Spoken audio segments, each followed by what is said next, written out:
Hello, everyone. Welcome to KOA, the greatest anime podcast to ever exist. I'm joined by the two greatest co-hosts to ever exist, Rodney Dangerfield and Mickey the Mouse. I mean, EA Which one is and which? Satsi the Savage. Sorry, Oh, I got you okay. guys mixed up. Oh, okay, I'm sorry. Yeah. Even in hell, I get no respect. Yeah, how y'all doing? Pretty good. Myself, I'm pretty good. My son decided to be down with the sickness on Friday, which then transferred it over to my girlfriend on Sunday, and she was down with the sickness, and I'm doing everything in my power to not get sick. Like it's a battlefield, because now he's starting Like to get love. better, my son, and then she's starting to get better, and I'm like, I'm taking some emergency, I'm taking vitamins, I'm taking all this stuff. Nope, I'm not gonna get sick before the holidays. You're injecting horse tranquilizers? I don't have those. The title of the stream might have been a prophecy. That's true. The prophecy of I need KOA? some BDSM nurses to help me. Is They she need BDSM though? Is she really? We'll have to analyze that later. Look at that. Tell me that whip isn't gonna help you, isn't gonna cure you. I mean, it'll cure something. It'll cure your brain cells. See, she's already curing mine. It is gonna kill your brain cells. Look at me, I'm doing great. I just forgot how to breathe. I sound like Kermit the Frog a little bit, but it's okay. So yeah, this is KOA. If you guys haven't already, leave a like, share it out with your friends, because if you don't, we're probably gonna drop kick you, like, really hard. Just like I drop kicked Chuko Lolly. Exactly. There may be shotguns involved. You never know. We also have a Patreon, patreon.com/King of Anime, where we have some amazing content. We got Modica Magica. We got, a Pokemon discussion. We got drunk stories. We got a manual on how to make a nuclear bomb. I mean, we also have a Blue Sky, where you can follow us or die. So come make some biscuits with us and subscribe to us, bitch. Do we got any news this week? Not really. Dude, I'm not gonna lie. I will say the only thing animated, news related stuff. It deals with the future Demon Slayer Infinity Castle arc stuff. The movies that are coming next year. Oh yeah, did have a trailer.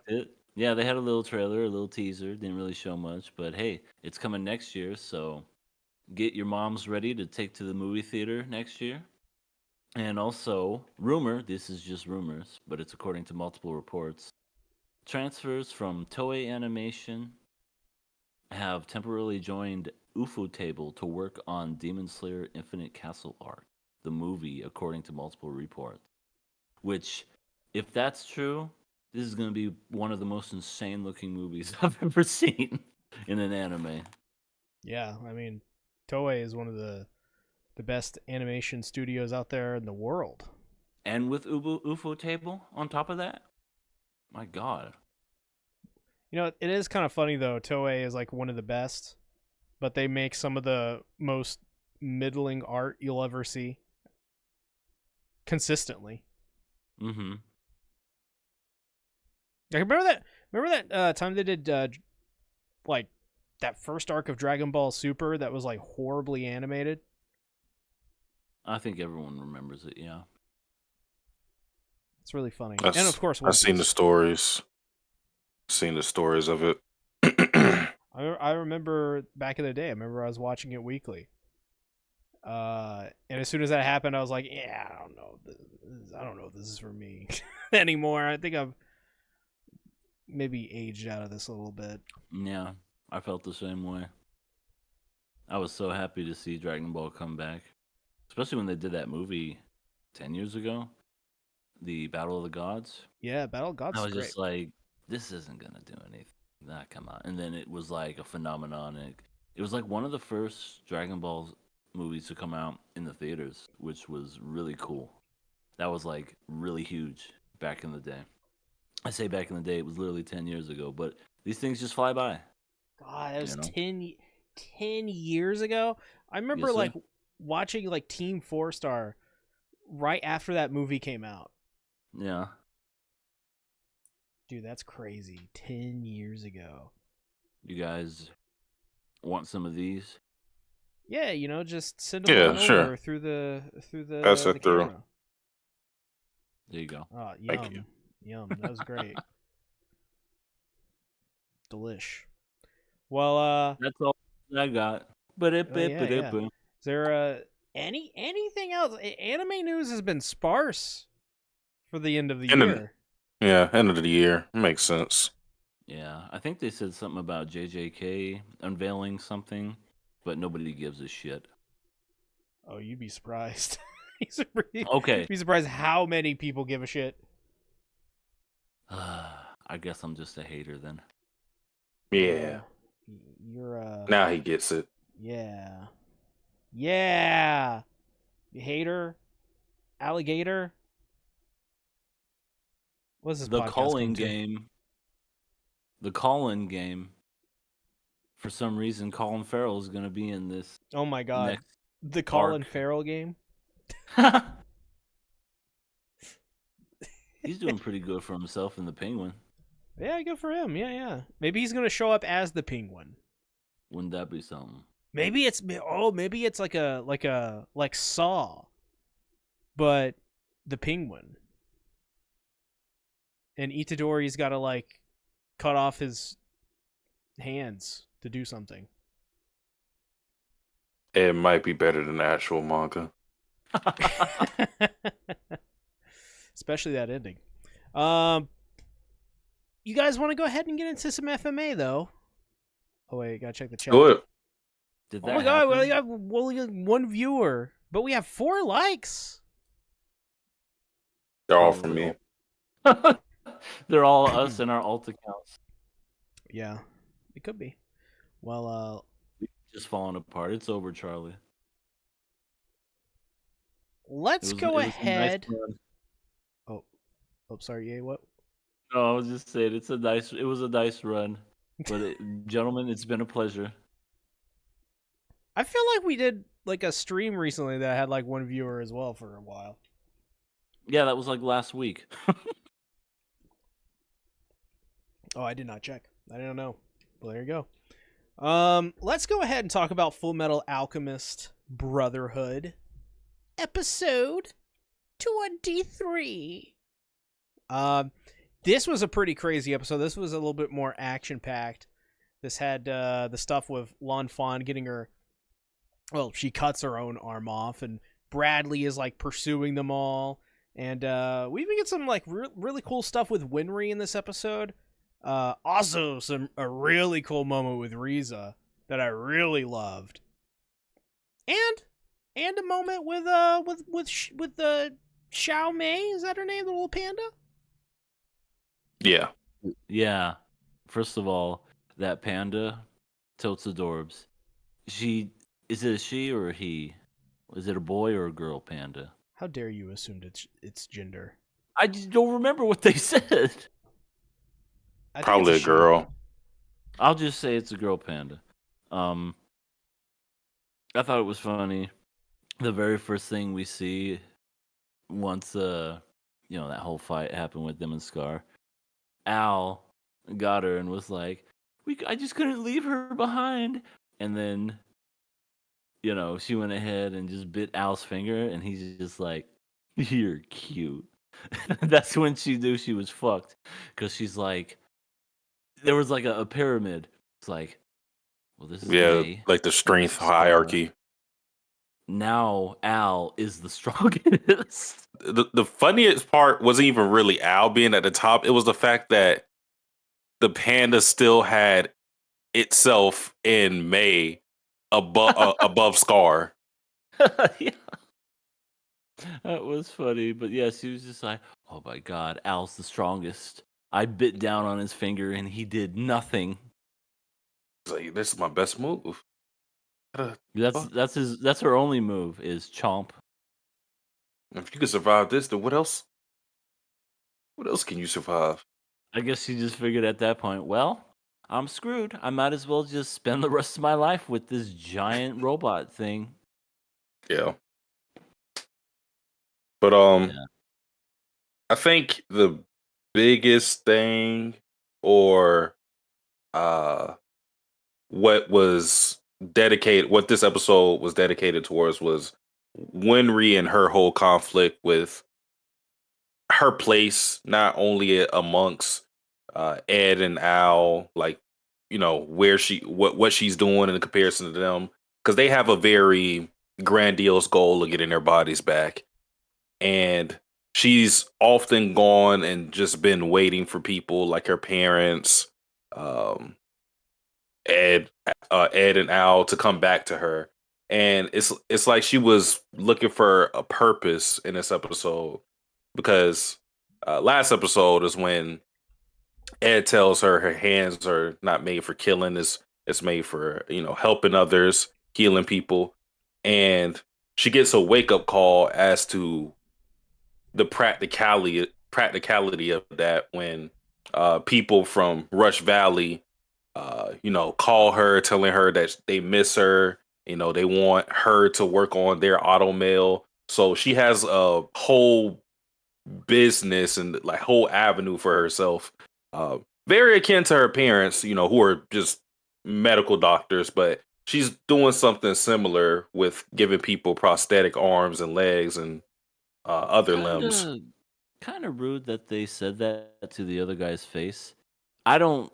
The other guy sucks. We want you to fix it, Winry. And the guy's just like, I'm standing right here. Why you gotta do me Damn. like that? Okay, you know what? You ungrateful motherfuckers. Out. Get out of this place. Just gonna give him a wheel for a leg. Yeah. You want Fuck me to you. you want me to fix your leg? Here. There's a fucking wheel, and it's like a hammer and nail, and it's a wooden wheel. Oh, we got a viewer. Oh my God, we got a viewer, guys. Jordan Avant. Hello, how are you? Hi, please don't going leave. on? Tell us all about us. We love you. We can't leave. Please don't ever leave again. Guys, I think we're too desperate. I think they're going to leave. I got really excited. I'm so sorry. I just saw a person trying to hang in there. Oh, are you sick too? Hey. Dude, are we I all know the sick? feeling. Well, not me, but I know people around me who are. I'm trying not to get sick. So get better, Jordan. Yeah, definitely. Anyway, yeah, that was a nice little thing. Winry kind of like seeing her value and whatnot. And yes, Satsuki, Winry realizes that she's really digging Edward's back. Like she has a thing for backs. There's some people that like feet. There's some people that like boobs. Winry has a thing for backs. That's actually a very common thing. Oh yeah. I feel like you just outed yourself. No, there is. I mean, there is. Well, usually it's like the neck. It's not specifically the back, I guess, but it's usually like that like how like the spine goes up into the neck. A lot of people find that very compelling. Vampires. I want. Ooh, that neck, so delicious. I want to touch. I would like to. The back of that neck. I would like to drink your blood, comrade. Vum. Wait, why did Russia? I'm suffering for a neurological condition. I have to see the doctor soon. Oh my god. That's all right, horrible. Jordan. Yes, I'm sorry to hear about that, but yes, I'm praying for you, buddy. Yeah, Titan Maximum is here. Everything's gonna be good, Jordan. Yeah. Send you those Stay positive positive. waves. Yeah. Absolutely. Yeah. I'm sick too. Sick of paying taxes. You and me both, Titan. You and me fucking both. Yes. God. Ah. I hate it. I hate it. But I mean, this is the episode where Winry like clearly shows a romantic interest in Ed. Yeah. So here's She that. even says it. Have I been having feelings for Ed? Poor Al.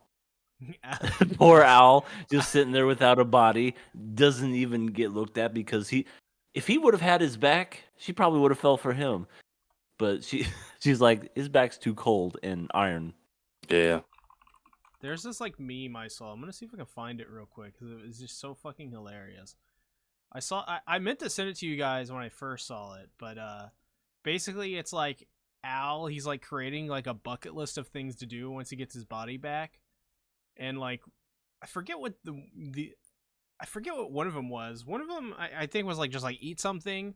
One of them was fuck Winry, and the other was do meth. Oh, the first one was try human transmutation. What have they done to my boy? Oh, Jordan, I just wanted to say Okaroon and Momo forever and ever infinity. Oh, it's true. Yeah. That's we'll a true talk about statement. that later for sure. And yeah, that'll be later in the podcast. And if you can't make it, then you can always dip out and watch it in the replay for sure. Yeah, we got it's on ESPN2. We're on that show? Oh, you didn't know that? No. When did we get a deal with ESPN2? I feel like I'm getting fucked.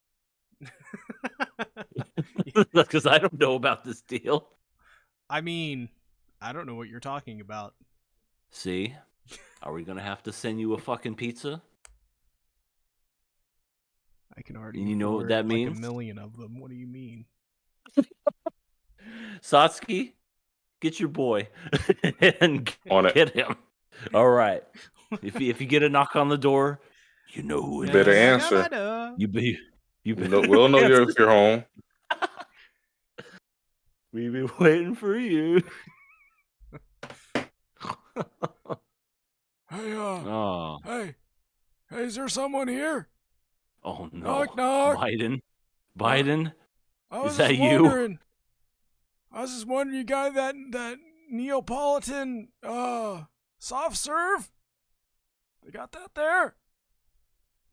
You got a couple months left, Biden. And yeah. I don't know whether that's to live or to be in office. Right. And all I can say, Biden, is please clear all my student loans. I don't care whatever the fuck you do. Just last 2 months, just say student loans. Go fuck yourself. Student blows? What? No, it's over. He's not going to do it. Fucking Biden, You clear student lied. loans. But I thought the action in this episode was pretty great. Oh my god, yeah. What I really liked, again, I'm gonna say this every episode, is just the continuity of this show. How everything has its purpose. Because Lanfan cutting off her arm and playing the trick that she did with King Bradley wasn't just some spur of the moment thing that she thought of. It was something that we saw in Rush Valley when she fought, when she and her oh damn, what is his name? I'm losing it. Fu. When her and Fu fought against Ed and Al, Ed did something similar when she blew him up. Yeah. And he callback. Yeah, he had his arm in the rubble and she thought that was Ed, and then of course he fooled her. And she, uses that trick on Bradley, which is pretty smart because she's, leaking a trail of blood. So she has to do something to get him off their trail, and that was the thing that they ended up doing. Yeah, and I love how Bradley was like, "That's a clever trick, girl. Very clever." I think one thing that you're seeing in these episodes, and it's something that we'll go back to in the other batch of episodes that we're talking about, but it seems that Bradley, as stoic as he can be sometimes, I guess stoic isn't a word, but just like how he has this weird, angry composure about him. It seems that he's actually enjoying himself in all of this. He'll never just outright show joy, but it seems like he's enjoying himself. I mean, he is wrath for a reason, I suppose. I mean, maybe we haven't seen the extent of his anger. Or maybe he's just, like you said, always angry. He's the Incredible Hulk in the Marvel Cinematic Universe. I mean, he says a line in one of the episodes that we'll get to, but yeah. Yeah, but yes. You have a question in the chat. It's a Dandadan thing. That's something you would know more than I. Jordan says, I love for the Dandadan series to be ongoing, especially with a time skip where Okarun and Momo are married and have children, and their children have powers too? Yes. Like, let's say by chapter 600 or something, it could happen. You never know. How many chapters do you think Dandadan will have in the future? And will it still be ongoing? Well, I think it'll definitely be ongoing. With the chapter that came out today, I honestly, it could go on for hundreds of chapters. I'm not gonna say like One Piece, but definitely like chapter 600. I would say that's probably more than not realistic with Dandadan. Titan says, I haven't tried FMA yet. Can I just start with Brotherhood, or do I have to? I would probably say start from the beginning, like the original series, and then watch Brotherhood after you finish the original. It's all both of them are very good as well. So they're both. And this is coming from somebody who hasn't seen Brotherhood to its entirety yet. These two have, I haven't, and I'm enjoying it so far. Also, hello, David Butthurt. Yes, yes. Hello, David. But yeah, where were we at in the discussion? We were talking about Wrath, and just how he's just always, he just seems like that angry he composes himself, but he's just like never happy, just always just angry. Smart to make him like a father, because that's something like a father would have. Now, son, I don't want to hear your stupid fucking poem about why I'm the best. I'm gonna. That happens later. If you keep talking, I'm gonna kill you. I'm going to snap your head off, son. Pop goes the weasel. Oh, sweet dad, you're so cool for snapping my head. Oh, I love you. You're the best. Why does he think he's so great? What does he do? I don't know. I am curious to know. Must be I don't know. Must be the algorithms. He's brain broken on that Twitter too much. He's on the Reddit posts too much. Yeah, he's red pilled. My dad's so cool because he fucks bitches and gets all the money and drives a Bugatti. So Ling, Jordan says, by the way, thank you guys for praying for me. Appreciate it a lot. Yeah, no problem. Oh yeah, absolutely. Also, hello, prayers Midnight. Up for you, man. Yeah, man, we're starting to get everybody now. Yeah, we just have to keep surprise. I just have to remember to read the chat. By the way, I did write that down. I have a sticky note right in front of me. Okay. But yes, Ling gives Glutton a bomb sandwich. Gluttony loves to eat, and he said the famous line from Evil Dead, "Swallow this," and then just shoved the bomb right down his throat, and then boom, went the top of his head and body. That was really cool. Yeah, it was really well animated too. Mm-hmm. Yeah, I think because it was a lot of different fights that we had. All of it was engaging. I actually wanted to talk about something that happened before that moment, though.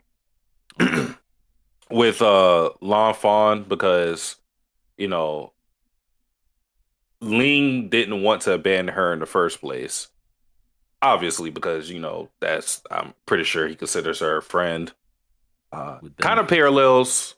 I mean, maybe, but it kind of parallels to Roy and what we've been seeing in the film with his subordinates, Riza being one of the main ones, but also with Havoc as well, being someone who has aspirations to climb to the very top of their respective country.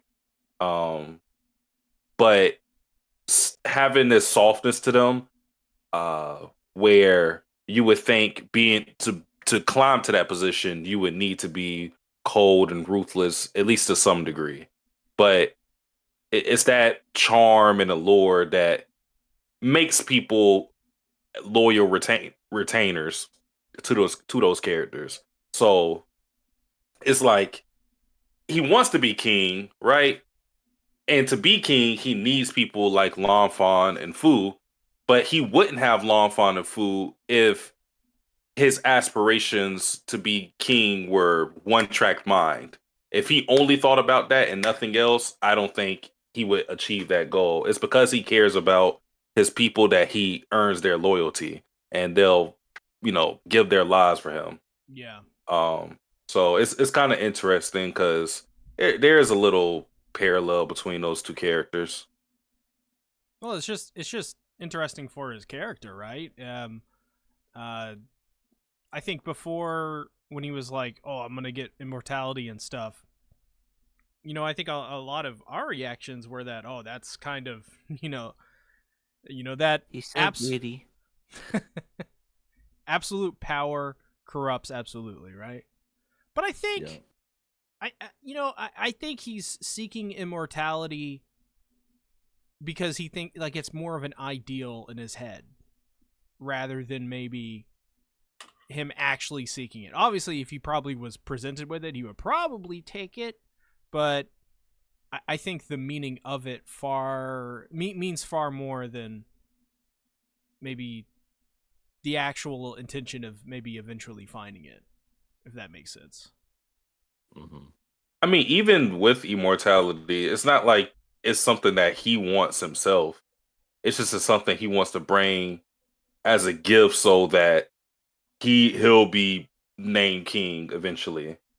So it's not even like because Greed also had the same thing where he wanted immortality, but for Ling, it's not really selfish. I get it's selfish in a way because it's leading to his own goals, but it's not for himself. So He's not, he's not, I guess, partaking in it yeah, exactly. He's using it as a political chess piece.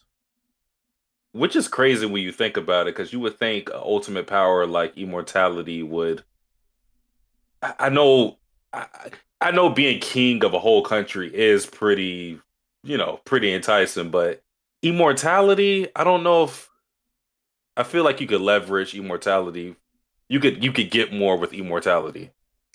Yeah. I mean, what would be like if you had immortality? What would you ask for that? What could you ask for that? Uh, Chips to be $1 again. You could get that probably Make with I don't things think I would. affordable. I don't think I would. Immortality and to make things affordable again? I bet you could. There'd be some that's greedy easy. corporations that would want immortality. You kidding me? That I feel like that's the easy. That's too easy. Yeah. I feel like you'd have to go to the point of like colonize another planet. That feels more of like a fair trade. I don't think anything on this planet could make a good trade. You'd have to offer everything on the planet. Let's start colonizing the moon. Yeah, well, yeah, that's another one. Yeah, the moon, Even closer. or just the solar system. Why not? Let's move to Jupiter. Boys don't know get where the more thumbnail stupider. came from, but it got my attention. It says midnight. Well, that's what it is. The thumbnail is what's getting people to come in tonight. Satsuki, more sexy thumbnails next week. Got you. Big boobs. I'll put you on a thumbnail next week. Oh, sweet. Oh my I god, mean, we're gonna get 1 billion my views. face. I know we really are. My face naturally works, but I mean, me with boobs, it's gonna draw in all kinds of people. We're gonna as Burb called Midna in that one game that Midna is in that I don't know, but is this Legend of Zelda? Midna? I don't know who that is. Well, anyways, Yeah, I don't know what you're talking about. What did he call her? It was like Stack Shortcake or something. I don't know. You're talking to the wrong people. When I can't remember, it's gonna make me laugh. What the hell are we talking about again? Short stack. We could talk about Risa and her excellent disguise, which is just ponytail and then glasses. That's all it takes. Clark Kent. It's like, wait, this is Risa. Who the fuck is that? Oh my god! But the only one who knew the only one who was able to see through her disguise was the homunculus with the ultimate eye. He was the only one that could see through her immaculate disguise. Kind of dumb. Kind of dumb. Everyone else doesn't know it's her. Then just And mind you, she still is showing off her skills. I understand, like, everybody can have a gun and shoot it, but how many people are going to have, her build, like her face, and also be an excellent shot? Because she pulls up, fucking shoots Scar in the knees, pinpoints his knees, drives off. It's like, wait, what? It says, come with me if you want to live. Come with me if you want to live. See, if she would have did that, no one would have known it was her. They would have been like, Arnold? Arnold, is that you? Is that you, T-1000? My mission is to protect you. I'm here to protect John Connor. And then we got to talk about how strong the car is to be able to hold up Gluttony without losing any type of... You would expect the wheels to just roll off the fucking car. How did Gluttony not break out of whatever those things were that were binding him? Well, it's because of how he did it, because he was still... He was still healing as he was tying it up, so as he was expanding, it was tangling him up even more because he's expanding in the like the openings of the wire he had. So he's like, I don't like this game. I don't like being tied up. Lust. I don't like it here.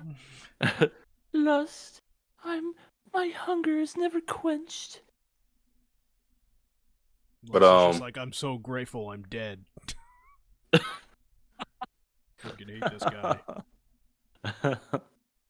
But so yeah, they capture Gluttony, and which is a big win for the Mustang team because they captured the homunculus and they can find out more information.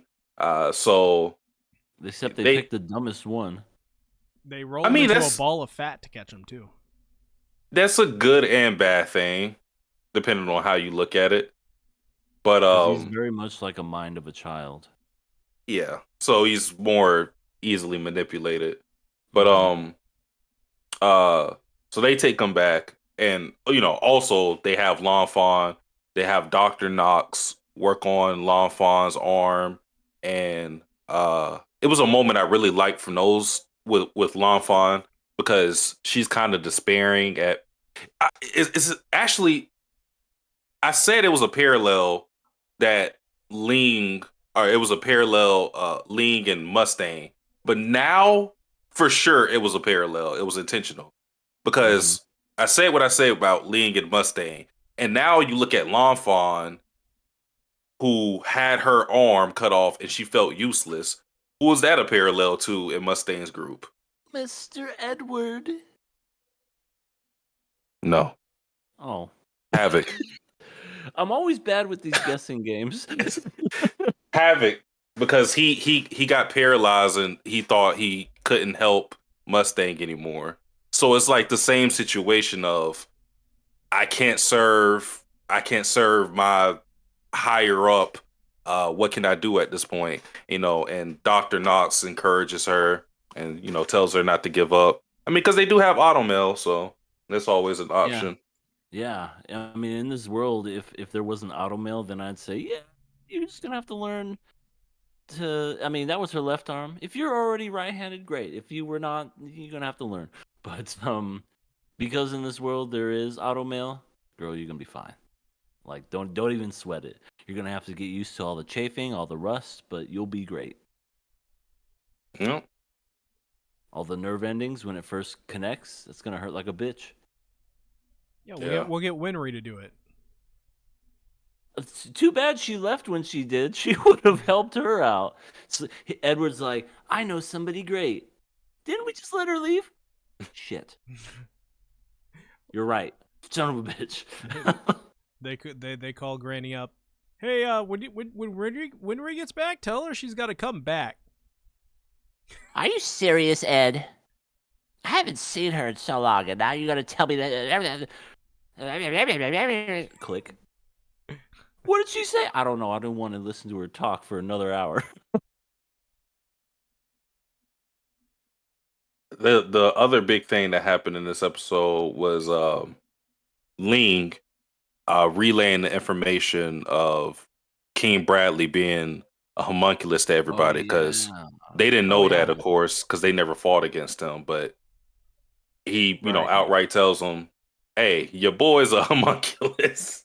What? And they were all like, "Dun dun dun." Yeah, their reactions were of total shock. I mean, yeah, I'd be shocked. I mean, if you wouldn't know it, you would think he was just some regular person. But yeah, that's crazy. Well, it's also because they didn't know how, because they're all wondering how far has, because they understand there's corruption in the military, but they're like, how far has it gone? And they come to find out it's all the way at the top. And if it's all the way at the top, that means it's trickling down, which we found out later. Reaganomics? Something like that. Is Bradley Ronald Reagan? Why, yes. How did you? He's not that bad. I'm Ronald motherfucking Reagan, and I'm about to kill you. What are the things he said? Tear that wall down, you dumbass. No, he said, Mr. Gorbachev, bring me McDonald's. Reagan smash. That was a bit in Family Guy. Who is that? Oh, that's just Ronald Reagan. He usually tires himself out after a little bit. Reagan sleepy. My God. Can I just say never underestimate a fat man? Oh, I know that. You can say that, yeah. I know that for a sec. I mean, I've seen it firsthand, so I can attest to that. But I agree. Yes, I think it's compounded by, don't underestimate a fat man, but also don't underestimate a fat man who's in love or who lost his loved one. Yeah, for sure. He just heard Mustang and he's like, "You son of a bitch!" And then he finally broke his chains. I'm gonna kill you, motherfucker! Waifu. And then he just went apeshit, just opened up his belly and was like, "You get in my belly." Yeah, he turned into Fat Bastard, all right. Yeah, that was. Anything else for this episode? I think the scene that happened before was interesting because when they had Gluttony tied up, Ed, Roy, and Ling are all arguing over who's going to use the Philosopher's Stone. And I'm thinking to myself, all right, this kind of makes sense with Roy and Ling because their morals are a lot more gray than Ed. But Ed saying that is a tad bit weird, just because of his whole thing of not killing people. And I know they're homunculus and their group is portrayed to be evil and whatnot, but you would think that he wouldn't want to go that far to. I mean, if he knows that the cure's right there and it will help get his brother's body back, maybe he'll do whatever it takes. But we know he wouldn't, though, because they've said outright if it meant killing people, they wouldn't do it. I mean, saying is one thing, doing's another. Especially if the answer was right in front of you, you know? Like, if the answer was right in front of you and it meant, like, or not the answer, but, like, the resolution was right in front of you and all it meant to do was to, like, kill somebody in order to get it, that's like one of those, you're kind of tempted. Yeah, I mean, you would definitely be tempted. I know they said what they said, but it's just a matter of would they fall into that? Well, I think another part of it is that I don't know if he even thought killing him would be how they would get the Philosopher's Stone, because it's not like he didn't see the fight with Lust. He doesn't know how exactly they would even extract that from him. Theoretically, they don't know. Yeah. They just know that they have it. He's like, "Doctor, give me one of your white gloves." All right, I'm ready to go digging. Gluttony's like, "Wait a minute, what are you doing?" Les was supposed to be the one to do that. That tickles. Lust would always do this every Tuesday night. You're not Lust. What the hell were you doing with Lust? Well, she would call it Taco Tuesdays, and she would stick her hand up my ass. Oh my god. All right, time to look up some Lust X Gluttony. Oh, no. Why would you look that up willingly? You're going to spoil yourself one of these days, EA. No, EA has already spoiled himself. He just doesn't realize it. No, I haven't. Oh yeah, look at him. Damn. Oh my god. Whoa. What do you mean, whoa? What is happening? Listen, okay, this is the last episode of KOA. we can't recover from this. These are some people that are cosplaying. These are great cosplayers. Wait. Let me show you guys. What? Yeah, hold on. Let me show you. Oh, it exceeds the amount. I can't do it. Damn. Sorry. Damn. I thought Gluttony was that big. He's that fat. Exceeds. Gluttony was that big. Oh. No, I'm still not spoiled yet. I don't know. I definitely don't know what's gonna happen these next couple episodes. Well, I mean, because you watched them already. I did? Yeah, because we're about to get into the. Any other topics or business on episode 23? For I don't know, die? Don't do that. I think that's it. Don't do what Lust did. I'm gonna cry. I'm doing it. I'm crying.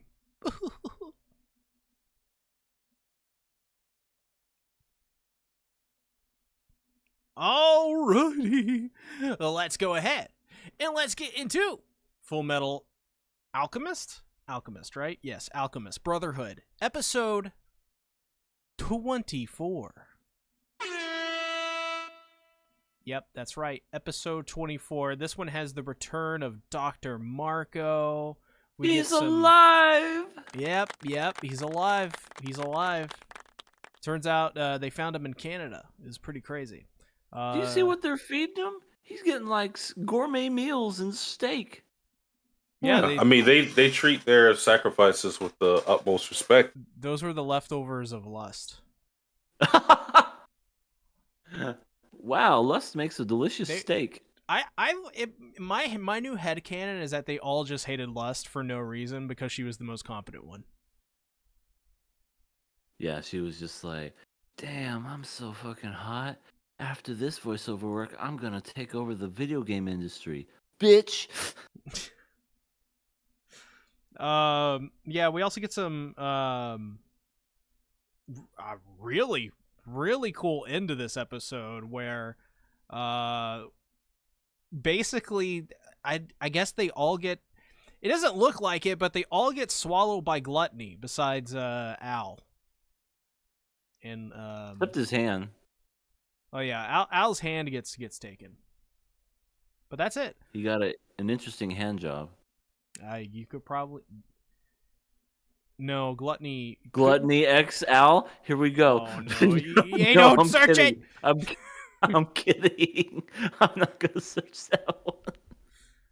But yeah, so basically, Dr. Marco captured by all the homunculuses, and what did you guys think about his return? It was unexpected. An interesting scene with him. Yeah, well, they said that he's gonna make a sacrifice. Envy was like, if you don't help us, the whole, your whole village is gonna go down. And God, Envy just makes it a point to be the most hated character in this series. Yeah, at least one of them. I can't remember what Envy was like much in the original FMA. I feel like she was kind of, or he, whatever. Envy was kind of the same like this. Yeah, well, I love. But I feel like Envy's way worse in this. Oh yeah, I don't think they were as nearly as evil, but in this one, yes.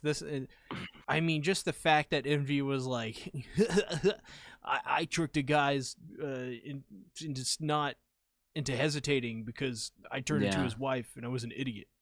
Right, and just doing a callback to, oh, humans are weak, and how easy it is to like manipulate them and all that other shit, and oh God, I just want someone to snap Envy's neck off. Yeah, they're a very good character in Brotherhood. Yeah, I really have, especially this episode, the next episode, really enjoyed their character. It was. EA, what did you think when Envy popped out of nowhere and was like, "Yo, Ed, I can't attack you." What did you think about that? I thought that was kind of plot convenience because I mean, Envy didn't do that back in Central, but then all of a sudden, when Gluttony is out in the middle of this cabin in the woods, all tied up, fixing to eat Edward and all them, or no, not Edward, but Roy Mustang. All of a sudden, Envy's just like, "Hey, chill out, don't eat him." It's like, wow, you sure took your fucking time to get here. You just popped in when you did. It's like, does Envy have these teleportation powers? I was hotboxing back in Lust's old room. I took it over. Envy was just eating some steak. She had a bunch of these things called books. Fucking hate and her. I ate them. They didn't taste very good. Yeah, Envy's a piece of shit. Yeah, and I love just, him. Oh, yeah. No, I do too, because of just what the heat that Envy brings out. A villain is supposed to be hated, and that's exactly what Envy does. It's just you love to hate this character. Yeah, well, what about the Bradley stuff? Because the Bradley stuff was really interesting. Bradley just seems to talk to a disembodied voice. Yeah, and I guess you could call it like a light. Pride. He talks to a light, a street light, or a bug. Hello, street light. How are you doing today? My name's Pride, and Daddy won't like you very much. Fuck you, Pride. I don't give a shit what you say. Don't make me change your light bulb, son. I'm telling you, they were the spider. That would be funny. Pride was just the spider. Yeah, I was gonna say something to Dad, but I just caught me a moth. I'm just gonna eat it now, so just leave. It's tasty. I love it. Delicious. Yeah, it's interesting. It's very interesting. Bradley has become one, obviously he's like the central figure in the story currently, but his progression so far just gets more sinister and sinister. And I think this episode was a really good stepping stone towards. Do you think he's like becoming like more unhinged almost? I feel like he's always been intimidating. Well, intimidating, yes, but I mean more like, do you feel like he's kind of like, I don't know, there's this like weird thing with this episode, and especially the next episode as well, but this episode in particular, well, I think maybe it's this episode. At the end of this episode, yeah, so the next episode. They meet up, and it's like left out a cliffhanger. Okay, so okay, we'll talk about that next episode. Never mind. I was getting ahead of myself. Next episode? Yes. Episode 25. We were supposed to watch that? You didn't watch episode 25? You said we're supposed to watch 24. I'm joking, continue. I'm gonna shoot him. He's gonna be dead. No. Don't shoot me. The only thing to shoot me is a smile. I'm not and smiling. I will shoot you a pizza. Hey! And I will shoot Satsuki. What does that mean? An Instagram. We use Instagram? Yeah. I haven't been on that site in years. I'm going to say, has it been forever, old man Satsuki? You just sounded like an old man just now. You were like, it's been 84 years. I feel like I haven't been on that site since COVID times. Well, what about Threads? It's the happening new place. Threads? Oh. I think Threads is not. It was for a second, and then they were like, "Yeah, let's just throttle everything, so nothing happens." That's basically what Thread is. They got a lot of stuff though. They do. That's what you get when you're a corp. Anyway, yeah, I agree, Sasuke. Dr. Nox says, fuck this, and leaves with Lafon, Riza, and Roy because Ed, Al, and Ling said that they were going to stay to fight Gluttony because Gluttony turned into a big belly eye. They tell Roy he's like useless. They're like, Roy, what are you doing, you idiot? You have so many other responsibilities, and this tactically is like the worst position that the enemy could find you. Leave. And Roy just falls over and he dies. but once again, this episode as well, just like the last episode, Riza comes in, pulls out a gun, notices there's commotion to her right, her right, pulls out another gun, points it at them while also pointing the gun at the other person. Dude, Riza is so cool. She's Lady John Wick. She really is. She really, really is. Does that make her more attractive to you, Satsuki? Smash or pass Riza? What are we thinking? I like Riza, but she's never been one of my favorites. She's never been like a top 5 character for me, but I like her in the story. And obviously what she does. We're waiting on somebody later in the series to show up. I mean, even Izumi,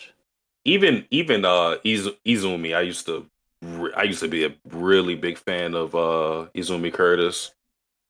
But Riza's pretty cool, especially because she doesn't have any alchemy or anything. She's just a regular human with guns, and she's still able to contribute as much as she does. So one of the big things with this episode was Dr. Marco and him basically scoping out the basis for the homunculus plan, which he theorizes is them trying to create a giant transmutation circle. Oh my god. Which that would explain why they're getting sacrifices, all these competent alchemists who potentially or already have opened the gate of truth. So right now, so far, according to what they've been saying, the sacrifices or the sacrifice candidates that we have thus far, Ed, Al, Dr. Marco, um, Roy Mustang, and Izumi Curtis. So, and Yeah, it seems like they plan to use them to enact that giant transmutation circle. For what? We don't exactly know. I have an idea. Yeah, because Envy kind of said it. She was like, "You're close, but not quite." I have an idea. I think I know what it is. Jesus. Unicron. Unicron Transformers. Voiced by Orson Welles. I'm Unicron. I'm. But no, of course not. I mean, I don't know what they could. What could they want? Is it Maybe like a it's- thing? Is it like a being, an entity? I think it's what you said, Satsuki. The cheaper chips. Everything's too damn high in that Dang. world. They just want Yeah. things to be cheaper. They just went the convoluted route. They could have just like governed really well, but they were like, fuck that shit. It's too Let's just long. use alchemy, man. Yeah. It's like, You need sir, but human it'll take like sacrifices and everything. it'll take just like a couple of years to like kind of fix it. No, we got to plan this out for hundreds. And the implication with this giant transmutation circle is that it's going to sacrifice everybody in it. So we don't know exactly how big this thing is and how many people it's going to affect if it actually works. But considering what Hohenheim said a couple of episodes back, he told why am I Randy Jojo? Pen Pinocchio? Penina? Pinocchio? Pinocchio. That's her name. I can't He believe I told remember her her name. he told her that he told her that she was in danger.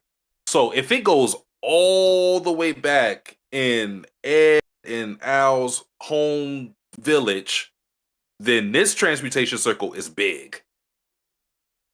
Like, probably countries big, which is insane. Could you think it could be maybe be to create a philosopher's stone? The issue with that is, They seem to have already made them. yeah. So it seems like it's something on a grander scale than just a philosopher's stone. Because if it was as simple as that, there would be no need for the homunculus. Well, what if Right. there's a special? What if the philosopher's stone, as we know it, is not the full story of what it actually is? Maybe it's just one part to a bigger puzzle. Well, yeah, I mean it, because we have seen incomplete philosopher's stone, so maybe there's like I don't know philosopher stone transformations. Like we get like a philosopher stone Super Saiyan blue, some shit like that. He could be trying to make some super philosopher stone. We have no idea though. All we know is the scale of the power trumps making homunculus, which is insane because you're making artificial human life. So you would think that that would be the pinnacle of what philosophy can do, but it seems that whatever they're planning is even on a bigger scale than making homunculus. I just don't get what that could be. Maybe it's it's maybe the classic bad guy thing where it's like something like, oh, we're going to create our own planet with our own people, full of slaves known as lust. Always possible. Lust rolling in her grave. Ugh. Rolling in her ashes. Yeah, who But knows? It's a yeah, I don't know. I just don't know what it could be, but I don't think it's good. Whatever it, like I think it's got to for be sure. something very dark, whatever it is. Yeah. For sure. Got to feel for Dr. Marco too, because he's being forced to either you help us or we're gonna destroy your village. And it's like, it's a catch-22 situation. It's like, I don't help you guys. I'm gonna destroy the village eventually anyways. And if at the very least I can stall it if I do help. Yeah. He's in a no-win situation. Yeah, they're not really giving him a chance. It's basically you're gonna do this whether you like it or not, so to speak. And just envy just talking their shit right in front of him. If I was Marvel, I'd be like, oh yeah? Well, I'm not gonna do it. Well, I said I was gonna. Well, do it then, pussy. That would have been like a twist. Oh. You just say no balls. No balls, no balls, and then I do have balls. I'll be right back. Yeah. I'm gonna go get Okarune's balls. Wait, who's Okarun? Kentakakura? Oh. Are you Bobo? That's what she does every time she hears that name. I love it. I love it.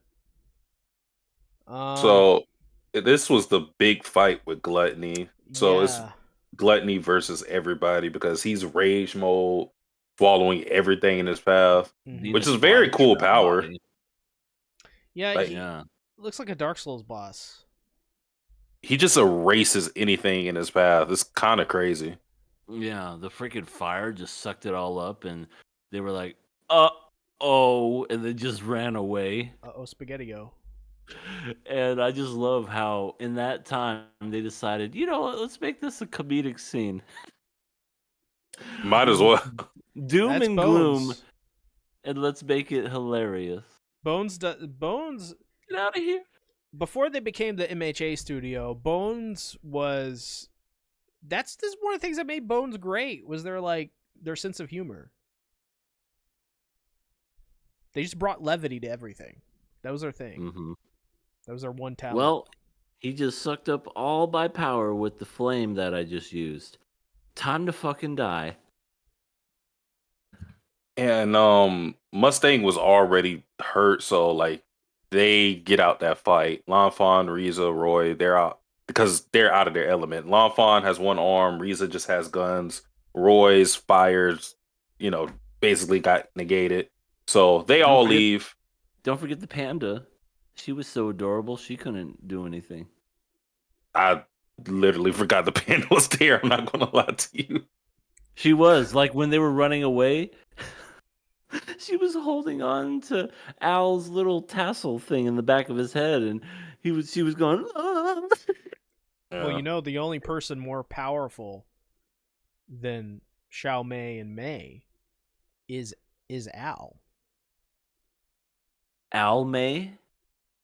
Hey, Fullmetal Al May kissed? Al. Oh, dude, drop the mic. That's gold. Yeah, no, really, I Fucking- should drop it. That was horrible. I'm out. I'm done. Satsuki, come back. It was hilarious. Oh no! Well, I guess not. I guess from now on, these reviews are going to be the EA and C show. EA and C? I feel like that's like a... EA and C, which spells X.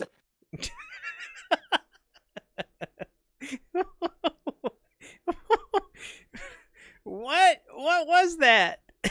That was the abbreviation, EA and C. X.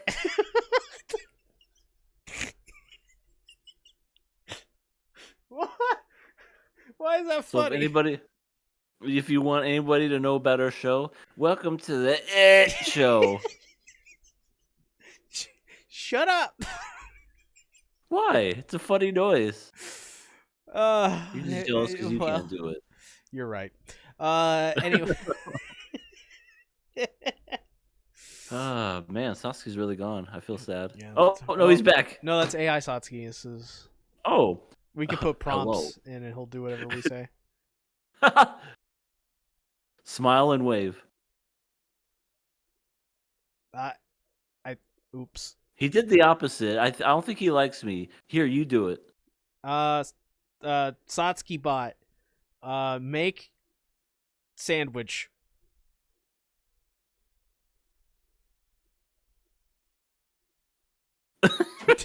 It's like a Sims game. Just like, you know, hey, you tell them to do something, they're just like, I don't know. Like they don't know what to do. Well, after Envy pops up, and Envy's like, "Yo, human sacrifice, we can't fight you," and Now's like, "Ooh," and then they fight. I just like Envy coming into it. It was just funny to me. Envy. It was almost like Envy was also a part of the comedy where Envy just like, because we know how evil Envy is, and Envy's like, "Well, full metal pimp sweet, chill. I'm just here. Oh, I'm just yeah, hey, yeah. I just What, want to you get call me a Glenny. I just want to get pipsqueak? out of here." And, How dare you call me a pipsqueak? and then Yeah. Envy has to adjust to not calling him a pimp sweet because Envy keeps going. They keep gearing up to say it, but then they gotta oh fuck. Let me massage his ego. It's just funny to see Envy kind of get humble in a way and have to adjust to, you know, appeasing humans because we know how much Envy hates those guys. Yeah, it's Humans. Ugh. it's a little, it's actually really clever for the person writing this to actually do that. I thought that was really neat. Because it goes to show like the detail they put in, but it also goes to show like, hey, they have to placate humans in this moment, and that's like not their natural state because they're not humans. So, I also love the fact that he was literally destroying trees, punching and kicking them in half. He was helping the environment. What do we, in terms of gag moments? Where does Ed rank? Definitely not. Winry's number one. Of course. I think I think Al is probably number two because Al, he saved him from being dead. He brought his soul literally he back literally into got his his body. soul. That's exactly where I was going. Has Ed ever captured the soul of a human? Well, I guess he has. He's transmuted it into a body. And he stole Winry's heart. Yeah. Well, Al I wants don't to know do if that meth. counts. Why not? I don't think that's alchemy. I think that's just I just think that's a thing. Well, that's because of his back and his broad shoulder. Baby got back. Damn. So, Gluttony eats them. Eat them all. Yeah. Swallows. He ate swallers them. Ling, Ed, and fucking Envy's ass was chopped in half and disintegrated. Dude, that was a gnarly visual of Envy being chomped in half. And Gluttony was like, "Did I do something wrong? Oops. Lust? Where are you?" Even before that, it was a really cool showing for Ling in the fight with him and Envy.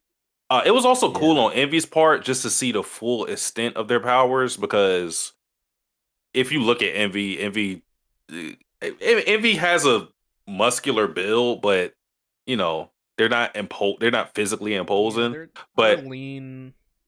With the transformations, Envy's able to do some crazy thing. Like Envy could just straight up make a blade out of their hands. Yeah. We saw like some of the animal transformations they're able to do with their limbs. So Envy's pretty versatile. Actually, so far, I think Envy is the most versatile homunculus that we've seen thus far. Not the best fighter homunculus, because I think that would go to King Bradley thus far, but yeah. I mean, Envy's not a slouch either. No. Nope. At the very end, they all wake up inside of Gluttony's stomach, and there's just blood everywhere. there's in this at the end of this episode it's dark, but in the next episode they're like there's fire everywhere because of what we're about to discuss. But honestly, I didn't remember this part, so when I saw this, I was pretty shocked. I was like, "Whoa! They actually went through this. This is crazy." Mm-hmm. I thought they were gonna they just stink. pop up somewhere because Al was doing the Big Brother no.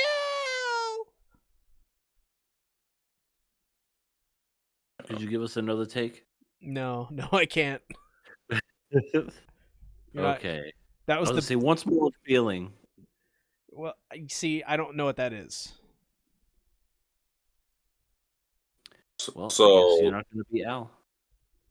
Damn. So 2 things happened.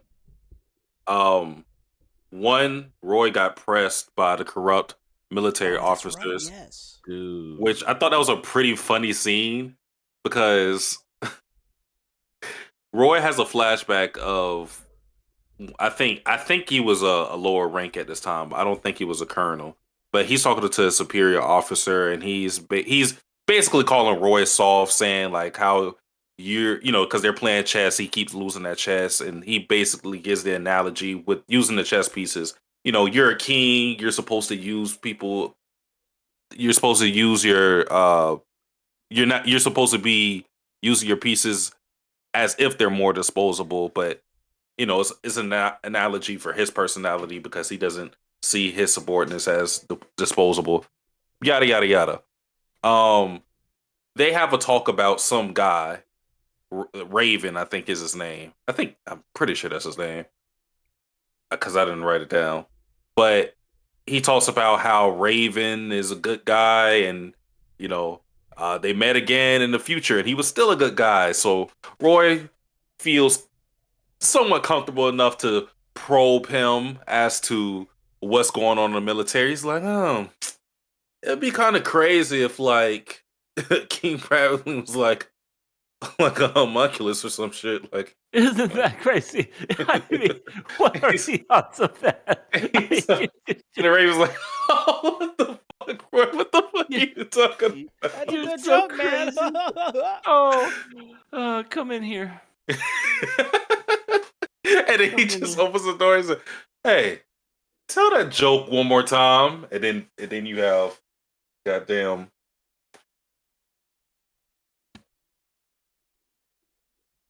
I gotta do it. Uh-oh, here we go. Here comes Bradley. Got an eye patch and everything. He was ready. No, boy, please tell me that joke one more time. Oh, yes. And that's when I saw that. I'm like, ooh, the corruption goes all the way up. And the crazy thing Just is, like the stonks. They know. Yeah, they all know. They fucking know. That was the part that surprised me the most. I was like, not only is it one of those things where it's like, Bradley is at the top and, he controls everything because he manipulates it, whatever. No. Everyone fucking knows it and they don't care. That's the crazy part about it. It's like, what? That surprised me. Yeah, but it becomes it all makes sense. They outright say it in the next episode, but I mean, even from this point, you can make the assumption they started this country. So it's not as if they infiltrated and they started to build connections with people. No, they literally built this country. Like, the homunculus did all of this. So it's not surprising that the top military brass are knowledgeable about who they are. Because, I mean, these are people they picked to be in the military in the first place. Insane. Real quick, Light Ruler's in the house. Light Ruler says if Envy met Kana, he wouldn't hate humans. There you go. True. Cap. No, that's definitely no. That's some facts right there. Especially if Kana was in this? Bell pepper. Exactly, the bell pepper. Why is she licking the Is this floor? what you humans find amusing? This is so disgusting. She's licking the floor at a 0.0 seconds. I've never I seen don't like this. someone's tongue be so impressive. Wow, how do I get talent like that? I mean, we saw Tongue more impressive next episode. Oh yeah, we did. We Wow. sure did. Is that it for episode 24 of FMAB? One more thing. Bradley's son lying about how great his dad is. He's lying to the public. Why you Right, lying? he's- Why you always lying?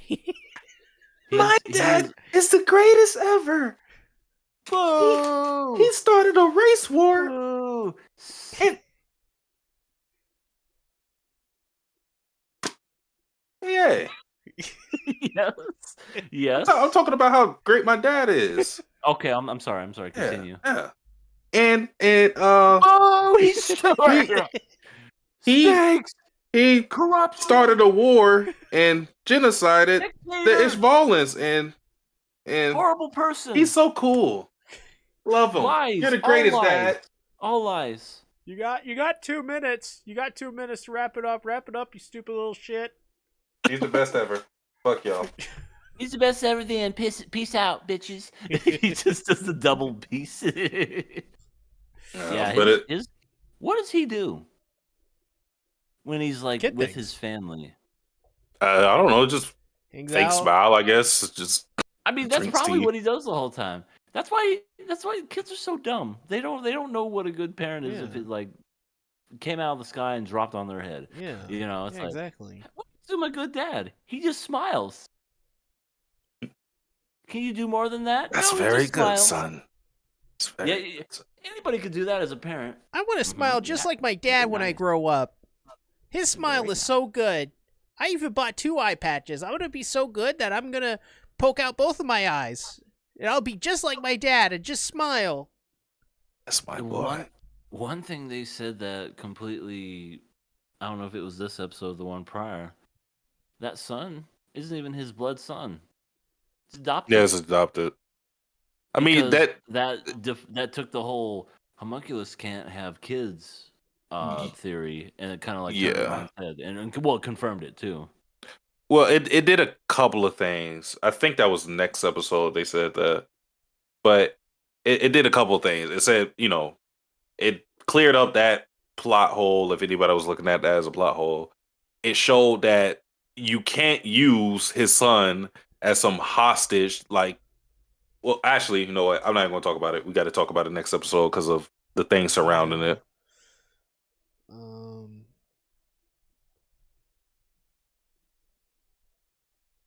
Let's go ahead and let's jump right on into Fullmetal Alchemist Brotherhood. Episode 25. All right, y'all. This is the one. This is the episode. This is the one with the CGI envy in the stomach of gluttony. We got Ed and Ling eating shoes. This is basically Man versus Wild. I can't go on. Must eat shoes. Ling must have like a tapeworm or something. I think he does, because he like faints after not eating for No, he is the tapeworm. 2 minutes. Just falls over dead. It's Can't the fact. go on. It's the fact that it's not even a gag. He's genuinely serious. Like, how is he supposed to survive? Either that or his metabolism is just crazy high. How does everything he eats just burns immediately. How does that happen? Well, when you're young, you got that high metabolism. Anime physics. Jiggle Yeah. physics? No, Goku eating stomach physics. Well, at least he trains a lot. Yeah. Well, Ling is pretty Luffy. good. He probably trains. Yeah, but him training has nothing to do with him. It has nothing to do with him getting knocked out after a minute of not eating. He ain't burning calories that fast. I wish I could. That'd be nice. Wouldn't that be great if you could just tell your body like, "Hey, burn calories"? No, you can. It's just not going to listen. Very Yeah. true. That's true. Hey, burn calories. Hey, I'm gonna preserve them, you idiot. It was a lot of interesting things this episode. Yeah, I don't really know where to start. I guess we could go for the very beginning, because the very beginning is actually kind of, well, honestly, it's kind of cute. Not gonna lie. Main panda. Yeah. Oh, that. Oh well, yeah. I guess we could get into that. Well, I don't know. Do you want to start with? Well, I guess we kind of went over the. Yeah, we could probably do the Xiao Mei stuff.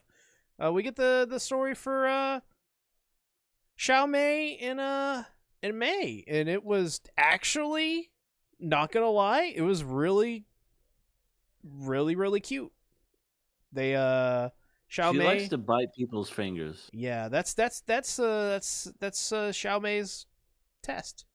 If you can That's her survive, calling card.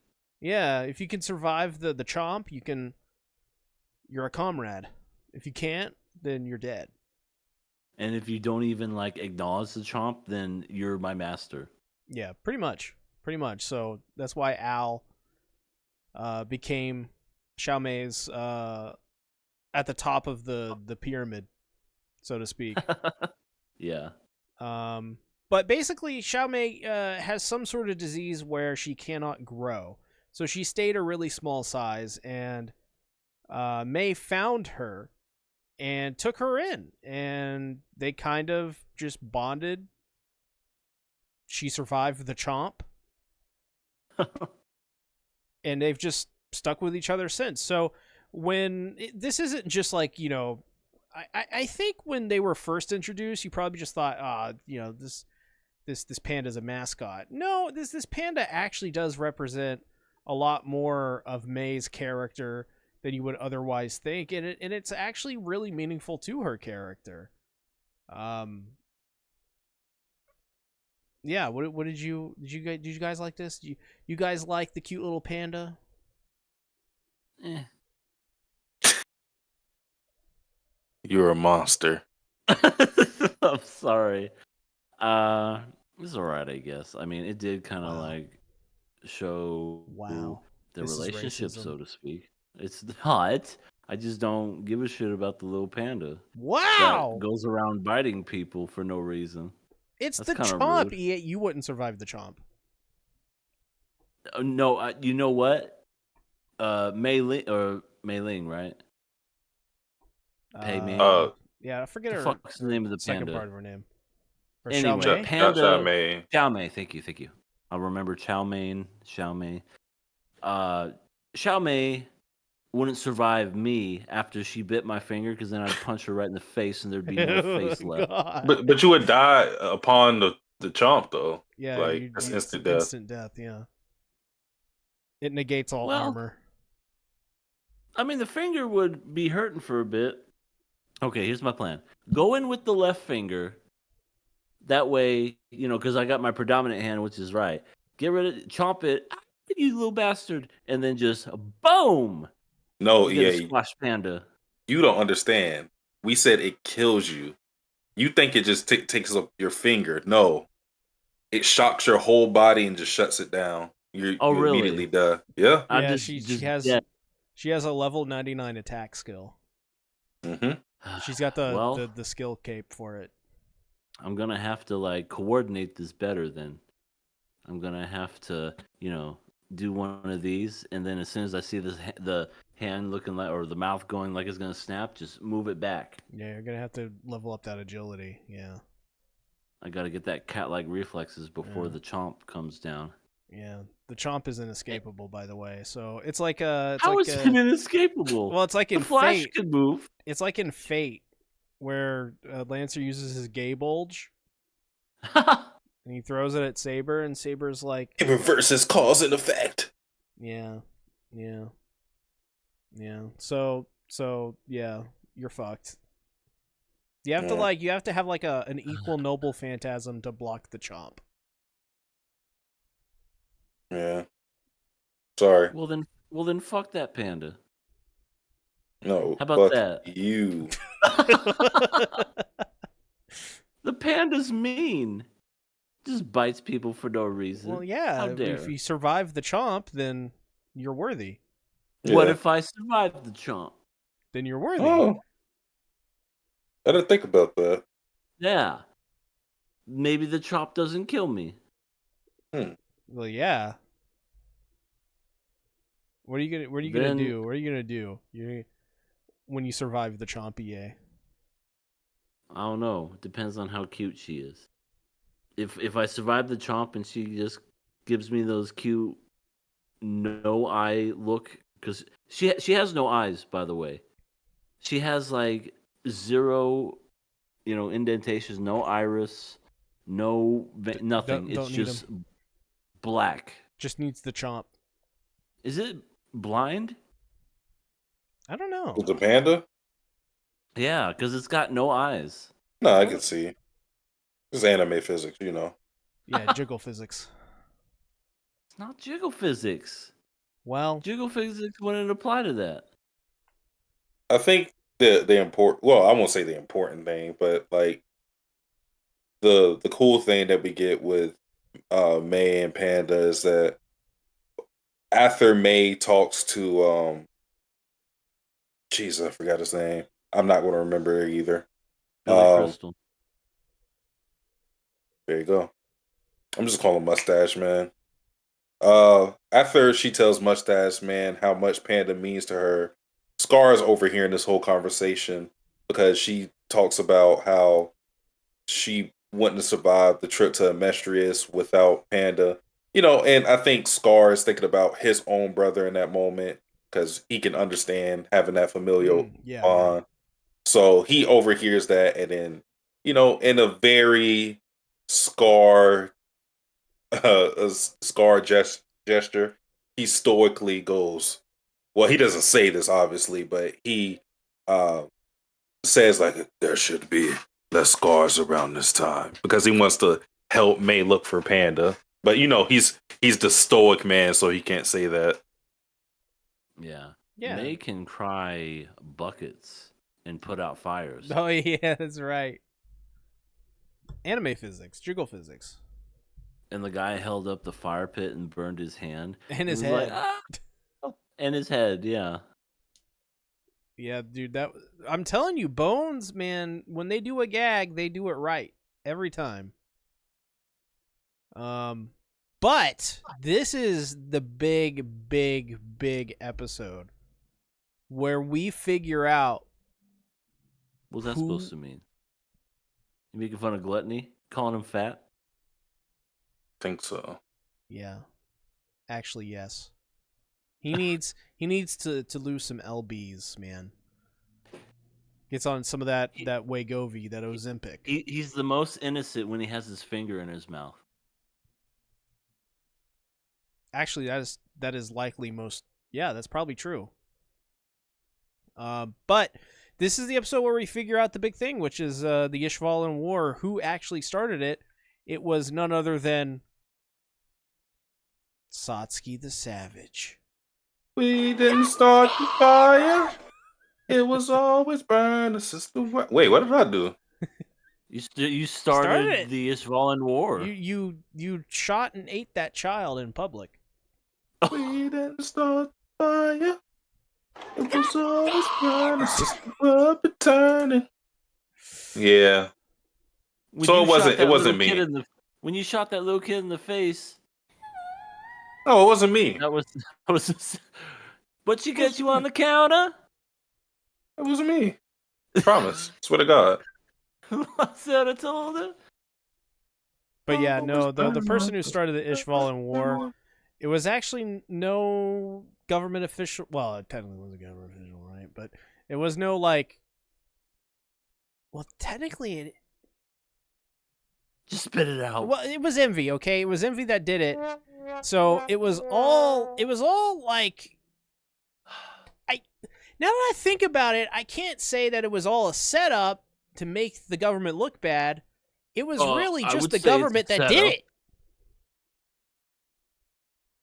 I mean, true, because they're being ran by homunculi, but you know, oh, I hate Envy. Yeah, Envy's horrible. Whatever is just like, oh, I want to wring his little neck, because he was just like talking as if it was nothing. Like, I took his body and I shot the little kid in the face, and they got him court-martialed, and he couldn't fucking prove it. Just laughing it, and I'm like, oh, you are earning the hate. Oh, and then Ed fucking lost it too. Thus is when Envy turned into, CGI Gojira or whatever the fuck that they became. But it was insane. But that was a huge thing. I mean, I had a feeling it wasn't somebody within the, corpse or whatever. I had a feeling it was a homunculus, and that it was probably going to be Envy. But then when you get that confirmation and you kind of see it and just the joy that they get from it, just so hateful. But yeah, Winry's parents died. It just had that chain of events. Started the Ishvalan War. Scar lost his brother. Scar killed Winry's parents. All these chain of events happened because of this bitch. Yeah, pretty much. Oh my god. Can we kill Envy, please? Well, I think that's definitely gonna happen. Can we please? It's gotta come as no surprise that Envy's one of my favorite characters. Oh no, I'm not surprised at all. She needs a little bit of Roy Mustang treatment. You know what I mean? Just light that bitch on fire.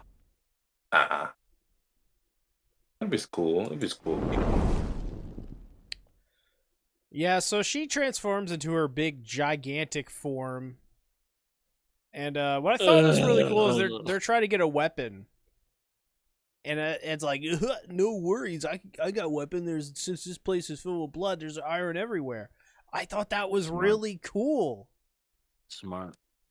Yeah, Very so clever. They now have weapons to fight Envy.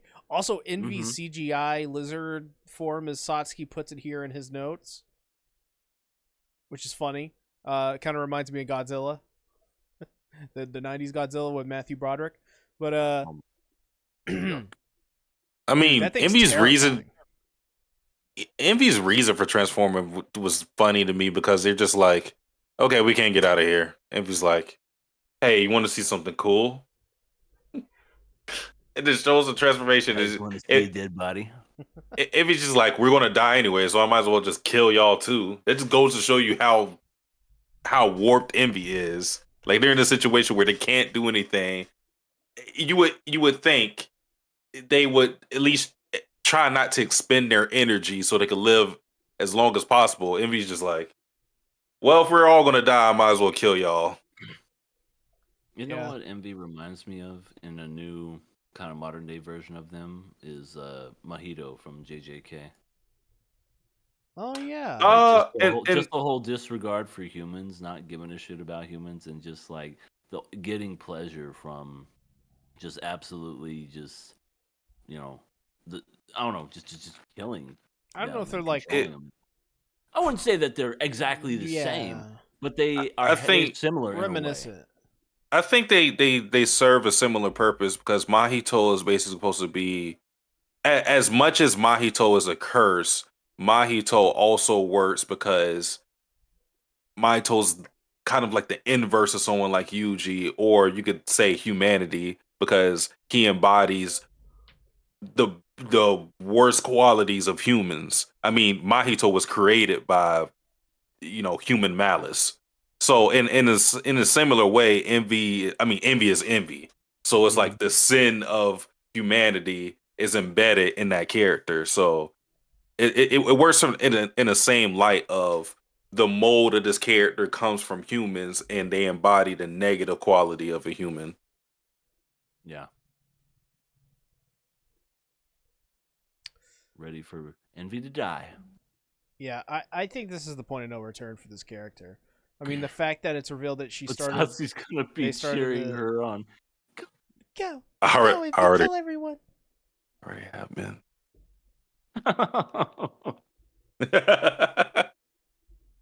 But yeah, she's hit their point of no return. She's gonna die.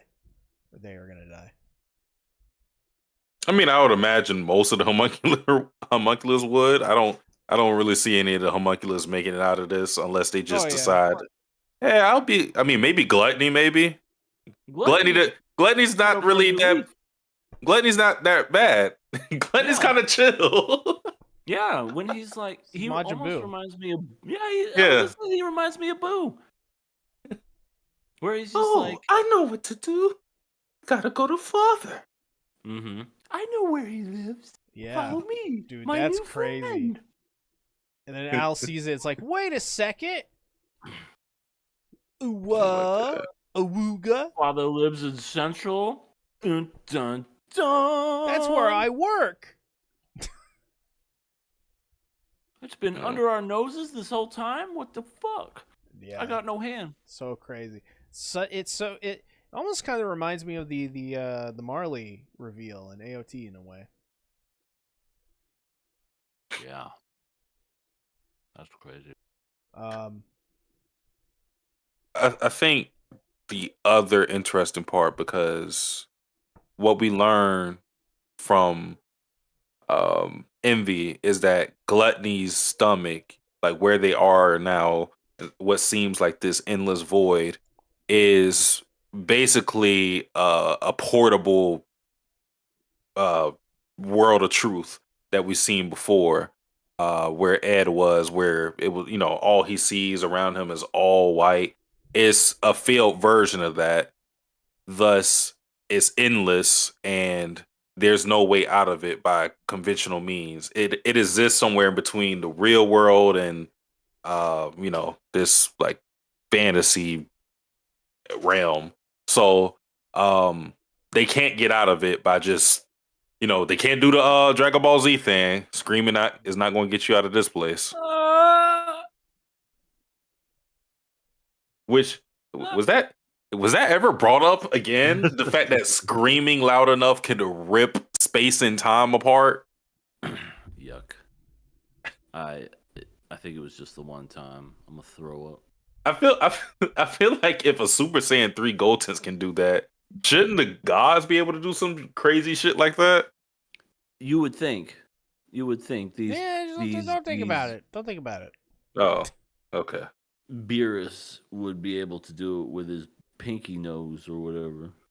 His pinky nose. Yeah. I don't know like what that Maximum is. Effort, he'd just be picking his nose like anime characters do.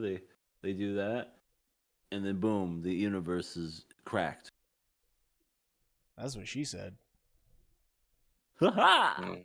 Also, but what I really loved about this episode oh god, this is crazy, was the fact that they basically cornered Roy, or maybe isolated him was a better choice of words. They ganged up on him. They literally they were like, hey, every single person on your team is going to either be sent to somewhere else, or in the case of Riza, is going to be King Bradley's personal assistant. And I was like, oh shit, he's still in he's still in his woman. What embarrassing things is he gonna have her do? Probably like file paperwork. Wear a French maid outfit. Oh god. Oh god. Here you go, Fuhrer Bradley. Jingle jiggle. She's like a maid cafe. She just goes, moe. Here's the files you needed, Bradley. Moe. Cute. She doesn't even like do it in that way. She just does it very monotone. Moe, Kyun. Desu. Fuck you. I love it. Yeah, it's great. But yeah, they split up his group, and all because Roy found out Bradley was a homunculus. Damn. What are they gonna do now? Yeah, I mean, literally everyone has been isolated, and I mean, where does Roy go from here? Like, where does Riza go from here? Where's literally anyone? They got to start over, I guess. Yeah, But Roy's got to make a new team. that just goes to show you that, especially corruption goes so far, especially if it's like one of those where they're controlling everything, how easy things could just happen just at the drop of a hat. Nobody questions it. Nobody even goes, "Huh, that's weird.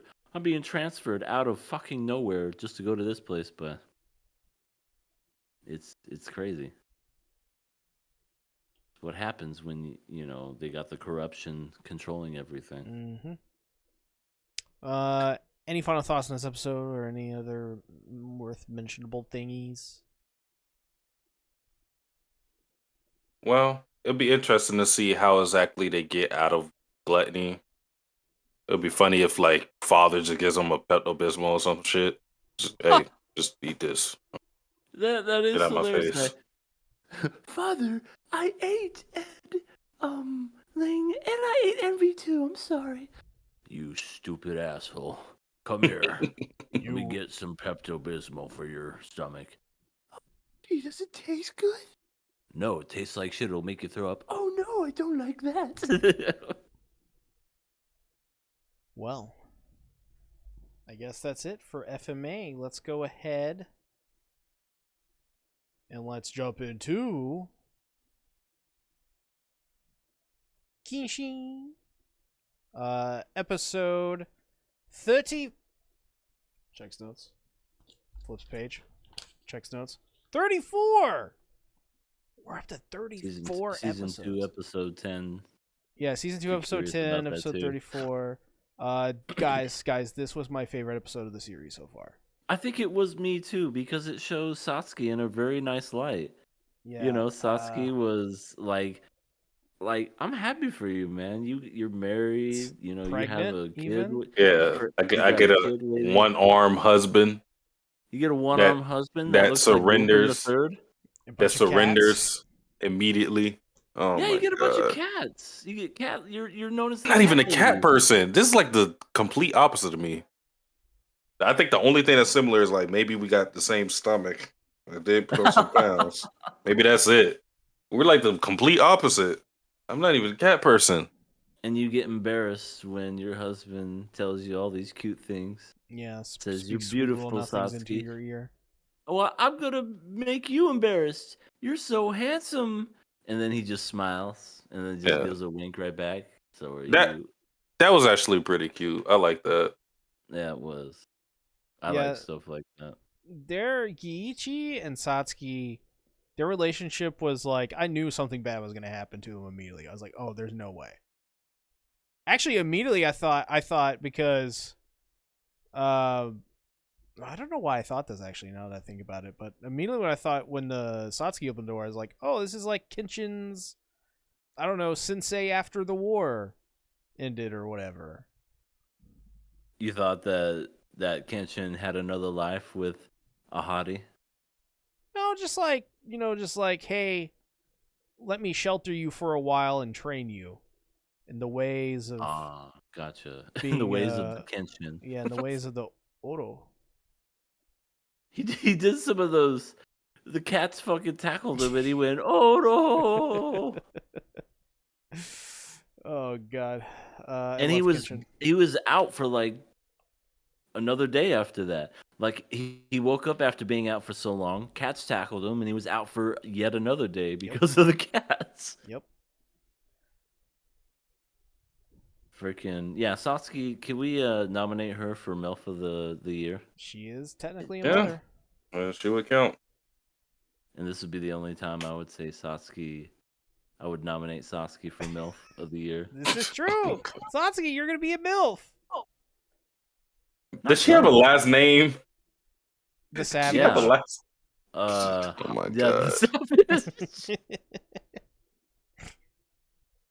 This was basically a flashback episode. This was what made Kenshin his non-violent self with the sword that was given to him by Zoro. love the fact that Zoro, and he sounds like Zoro too. But yeah, no, this is him using the not the Shinichi, but the Sakabato, the second version, or The normal, Shibubu? yeah, the Sugar Ray. Somebody. Yeah, I mean, honestly, this episode is kind of simple. I feel like we do this every week with Kenshin. Does Kenshin have like the simplest episodes? So in a way, it's just there's a Maybe. lot of action. There's not really a huge plot. Like I said, this is just kind of like a flashback. Shows what happened in the flashback, and then this is the sword I'm going to use. Boom. Yeah, it doesn't. Well, we're in a flashback. It doesn't really expand upon much. I guess the only thing you could say the episode does is it shows Kenshin's thought process with using the Sakabato for the first time, because he's wondering, he's at this stage, he doesn't want to kill, and the sword that he gets, he doesn't know it's a Sakabato, so he's he's struggling to protect people with, because he's just using um why am I forgetting the name of, he's using the sheath of the sword the entire time.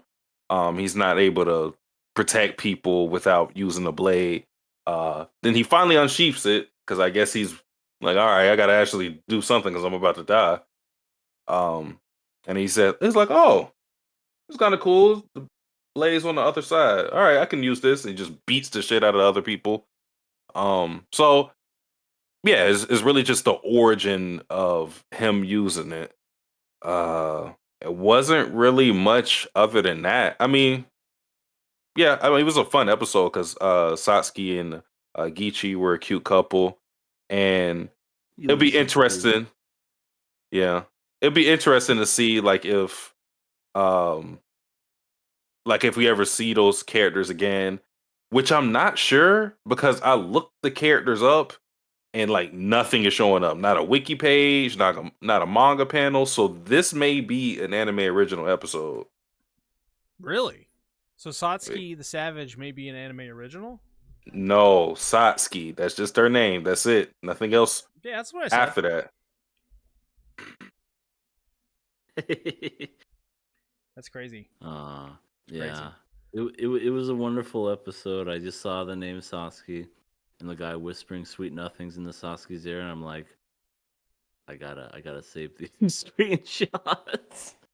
I did think it was really interesting how he gets the I forget the blade, but he obviously they're confronted by the bad dudes or whatever, which is the obvious thing that's going to happen. And the husband immediately surrenders because he wants to protect his wife. He doesn't fight at all, which I found. He only has that one hand. Yeah, and I don't know if it was because he has the one hand though. I wonder if he had both of his arms. I wonder, I think he'd probably still do it because he probably just doesn't want his wife or the child to be hurt. He wants that guarantee. Yeah, and they're like, yeah, we're kind of evil. We don't give a fuck. Yeah, and then Kenshin's like, Oro. And drop kicks him. Yeah, I mean, I guess it was interesting that, they were also a part of the new government.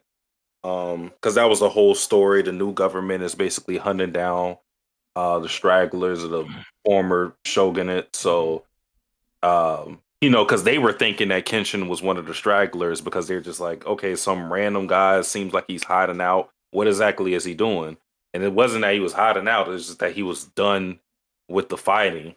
Yeah. So that part was interesting. And then there's the one character who showed reverence for Kenshin. I feel like he may be the character that Kenshin is looking for that he never stated. Because if not, I feel like that would be just a weird scene for them to have if it had no importance. Because he's the one guy out of the group that looked at Kenshin, realized who he was, and was like immediately like, okay, we'll be good. I forgot killing people was bad. So, oh shoot, sorry. Bless you. I didn't mute. But yeah, I feel like that guy might come back. If not, then I guess whatever. Yeah. Let's see. Honestly, I think that's it. I don't have anything else to say, really. Cute. Good episode, though. Really great episode. And it's kind of crazy that this is, I think, the best episode of the series, but there's not much to say. I think it's one of those ones where you just got to watch it. You just got to see it. Like, it was so well done. Everything about it. Yeah, I mean, it was enjoyable. It's just not really much to dissect or discuss because, I mean, yeah, it's just a flashback. Yeah, easy peasy with cuteness and fighting. So and cats. I guess let's go ahead and let's get into Dandadan. Episode 10. We have 2 more episodes left. So I'm gonna fucking cry when this series ends. This is the one. The introduction of Queen Sensei.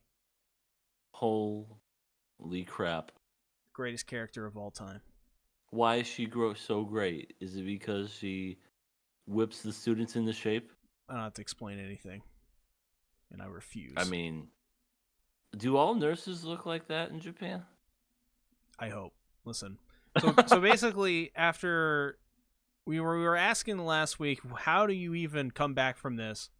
Turns out, Queen Sensei is how you come back from this. They go to the nurse's office, and they are introduced to the nurse. Her name is Queen Sensei. Yes, Queen Sensei.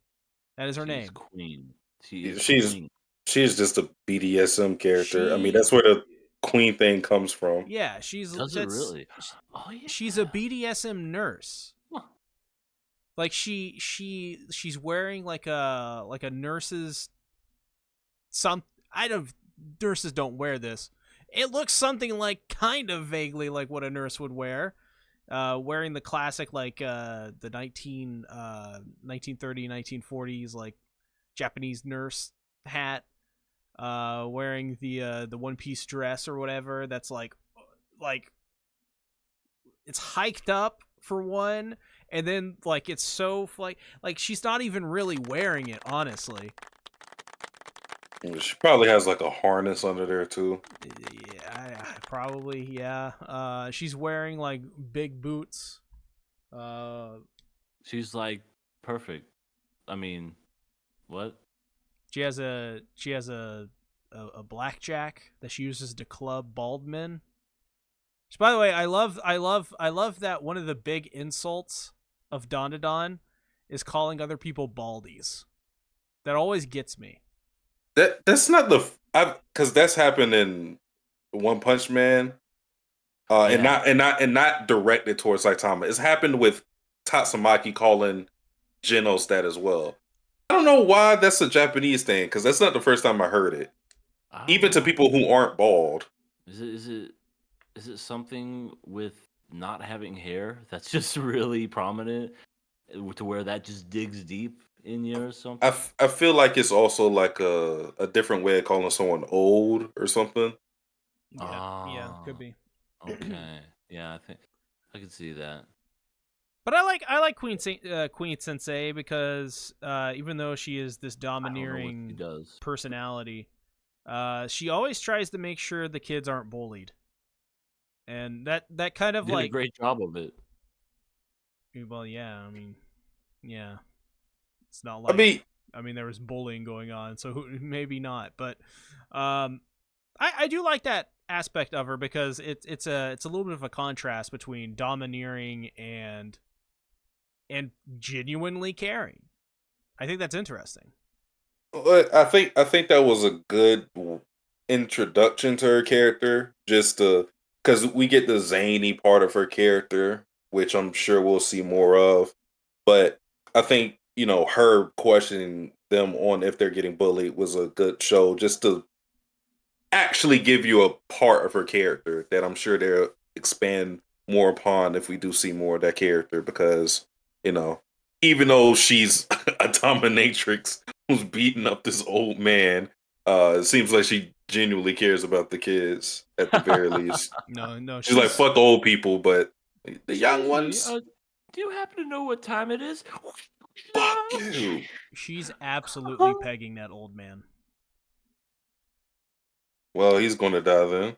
Either he's gonna die, or he's having the greatest experience of his life, and he's gonna die, or he's coming back, and this is just something that they do on Tuesdays. His head looks like a UFO, by the way. That's true, it did. Well, I guess this is Dandadan after all. That other character's head looked like a damn UFO too. He could be a Serpo. The actual alien. Oh, the Kappa. Yeah, the capybara. Yeah, I love the Kappa. The Dover Demon, I think is what he's called or something. I love him. What a voice. Just when he talks, you're just like, whoa. That was a wonderful filter they put on. So Queen Sensei goes into the back to dominate an old man into submission. Where did he come from? Quote. Somewhere from the halls. This is supposed to be like this is a school nurse. What is he doing exactly? Why are you questioning it? Stop questioning. Stop asking. No, stop asking. Stop, you guys. No more questions. All right. Statements. See, only statements. I have a lot of questions. All right. How old is she? I don't know. Make Google real quick, and definitely do not Google Queen Sensei. Okay. Wait a minute. So this was a teacher. Sensei. This was as a teacher. Let's see. What's her age? She don't got one. She's 0. She's 0 years old. Damn. Underage. You're going to hell, EA. I just have to find the voice actress, and then it'll even out. Yeah, you can't do a math for that. Yes, I can. Let me see how old is this lady? So, She's old enough. After she leaves and goes to dominate, basically the rest of the Dum-de-Dums are just kind of theorizing like, hey, now that Ira has powers, that must mean that the Serpo are going to come after them. And not only that, but he theorizes seemingly out of nowhere, because he's way too into conspiracy theories. He's like, oh, well, the yokai are protecting the Earth from aliens? And at first, it's almost kind of hard to believe, but when you think about it, we know that Turbo Granny did all that she did to protect young women. We also know that Acrobatic Silky did what she did to protect her daughter and, in turn, Ira. So it checks out. Like, the yokai are not... They're often presented as some sort of threat, usually. But so far, they're all doing it for good reasons and stuff. This confirms that the yokai are the Men in Black. Well, Men in Black. it's still his theory, but from what we've seen thus far, it has some legs to it. Yeah. It's because we know that. Yeah, we know there's a difference between the aliens and the spirits, yokai, demons, whatever you want to call them. There's a difference. Even Seiko was able to differentiate between the Kappa in this episode and some of the other or like Turbo Granny, for example. So like, there's a difference, and it's not as if they're actively beefing, because it's not like Turbo Granny said anything specifically of, I gotta protect the Earth from aliens or anything like that. It might just be some natural thing, because whereas aliens are literally like foreign creatures that aren't from Earth, demons, yokais come from humankind. Yeah. So it makes sense. Yeah, that too. I didn't even think about that, but you're totally correct. So yeah, basically just Okarun. He's just theorizing like, hey, they're coming to Earth to take our shit, to take our jabs. And it also seems like the aliens just feel like they can't beat the yokai because they want to go after humans who embody the power rather than actually going after the spirits themselves. Mm-hmm. Yeah. Yeah, it's a rather interesting theory, and I imagine that since it's being brought up in the show, it's most likely true. Because why would you bring that up if it wasn't otherwise? Or who knows? There could be a twist. But it's definitely crazy because it puts Dandadan into this context of, wait a minute, Dandadan's about an intergalactic war between the human race and aliens. What? You wouldn't know that with all the dick jokes and ball jokes. No, it does not lead off like that at all. Like you don't even for a second think that. And then you think about it, holy shit, Earth's defenders is a teenage boy, a couple teenage girls, and that's it. And like a granny. And a cat. Yeah, and a cat. Meow.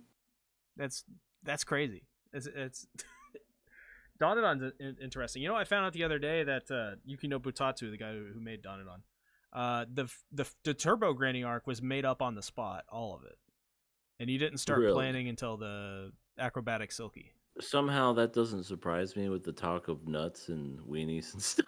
Yeah, it makes sense what you think of it that way. It's just one of those things where it's just like, how far could they drag it out? It's like, yeah, it takes his weenie. Okay, crab meat.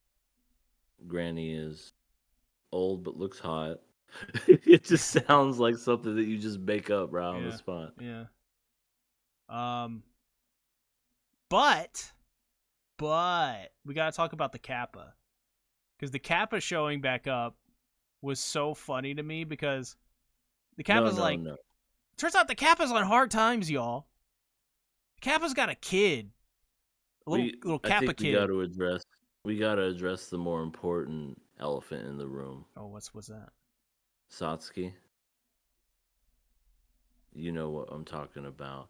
Ira's friends are still fucking alive. No permanent injuries, nothing. Right. They were dead the second they got thrown into that welding sheet in metal and all that other stuff. And they didn't even move an inch. But all of a sudden they're just like, I'm totes okay. Nah. I can explain. I agree, Satsuki. Ass pull. Complete and total ass pull.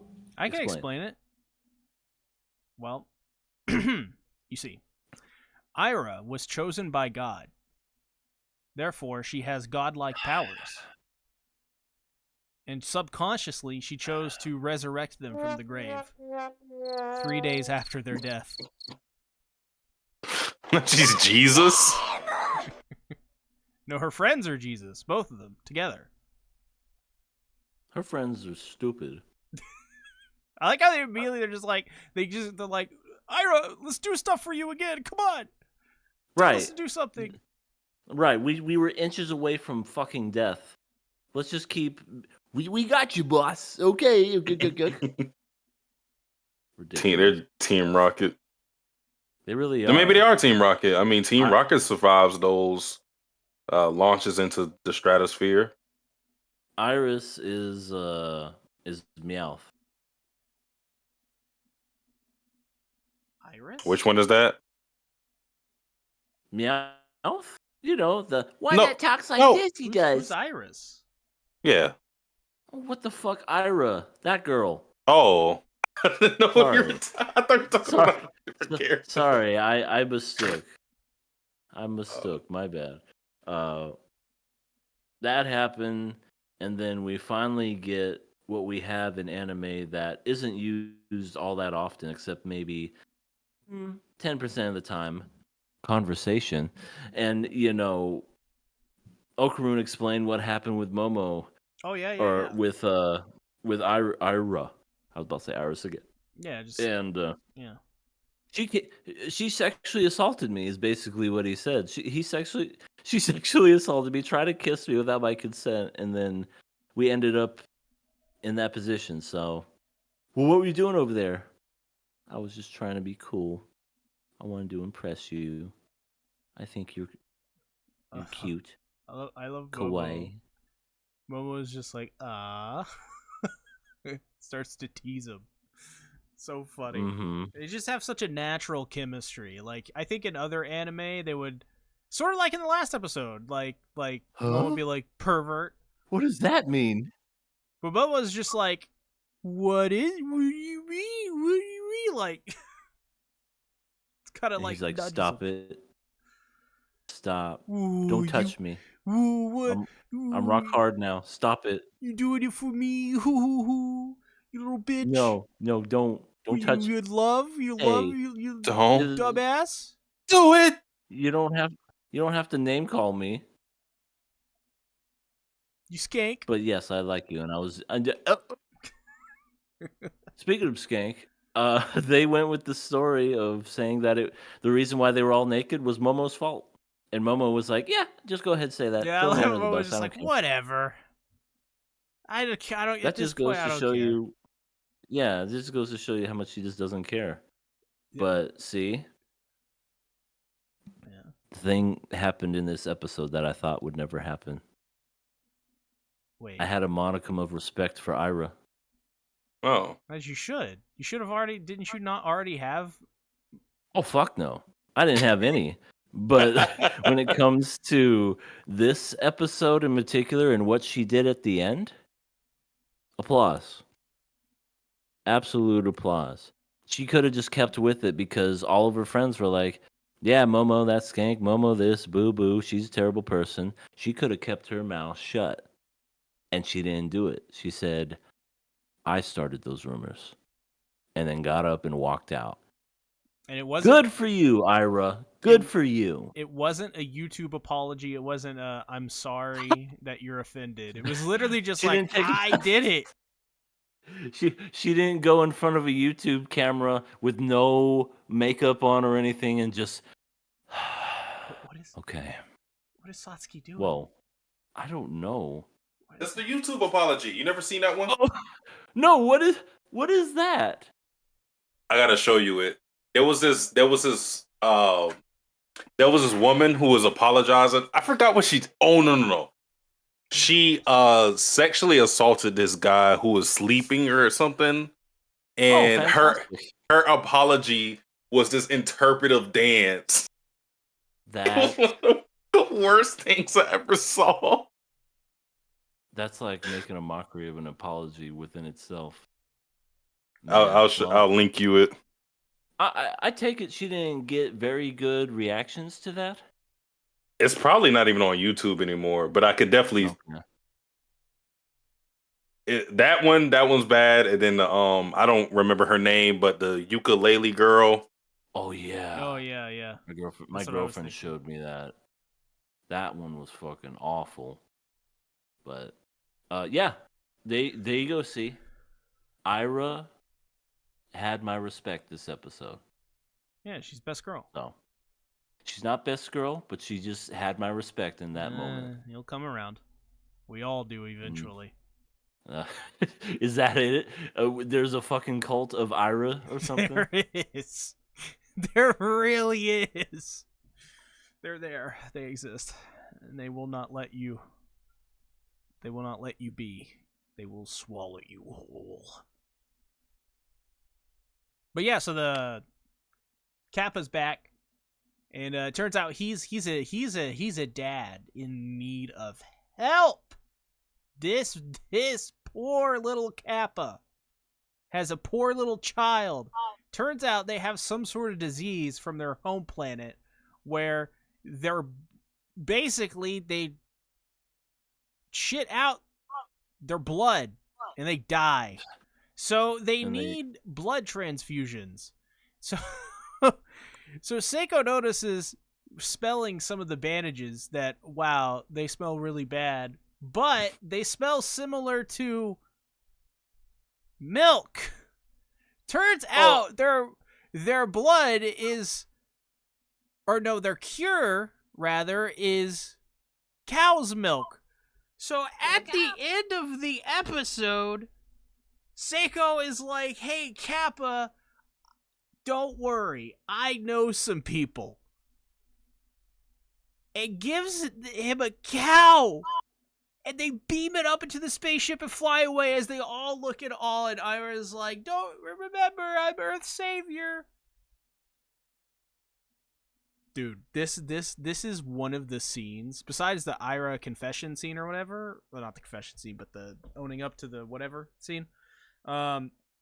This was the one. This was the other one that everyone wanted to see animated because it was just ridiculous. It was beaming up a cow into an alien spaceship. It was so stupid, and they did it. And they did it really well, too, honestly. We now have answered the age-old question. Why do aliens abduct cows? That's true. I didn't even think about that. That's also true. Wow. That's fucking hilarious. Yep. Because in every UFO thing, what's the one thing they always parody? Cows. Anal probes.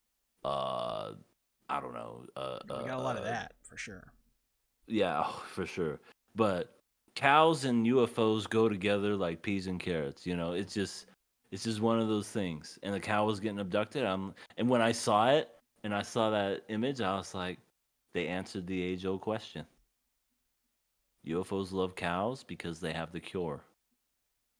LE is here. He says, dancing. Oh, Hello, LE. He enjoyed when he was watching you dancing, Satsuki. It's good, Ellie. Also, I saw. Did you like my apology video or my apology gesture? I saw that video just now, Sasuke. What the fuck? I'm young and I'm pretty, and I'm gonna dance in my underwear. You don't? Not to thousands of people like this stupid idiot did.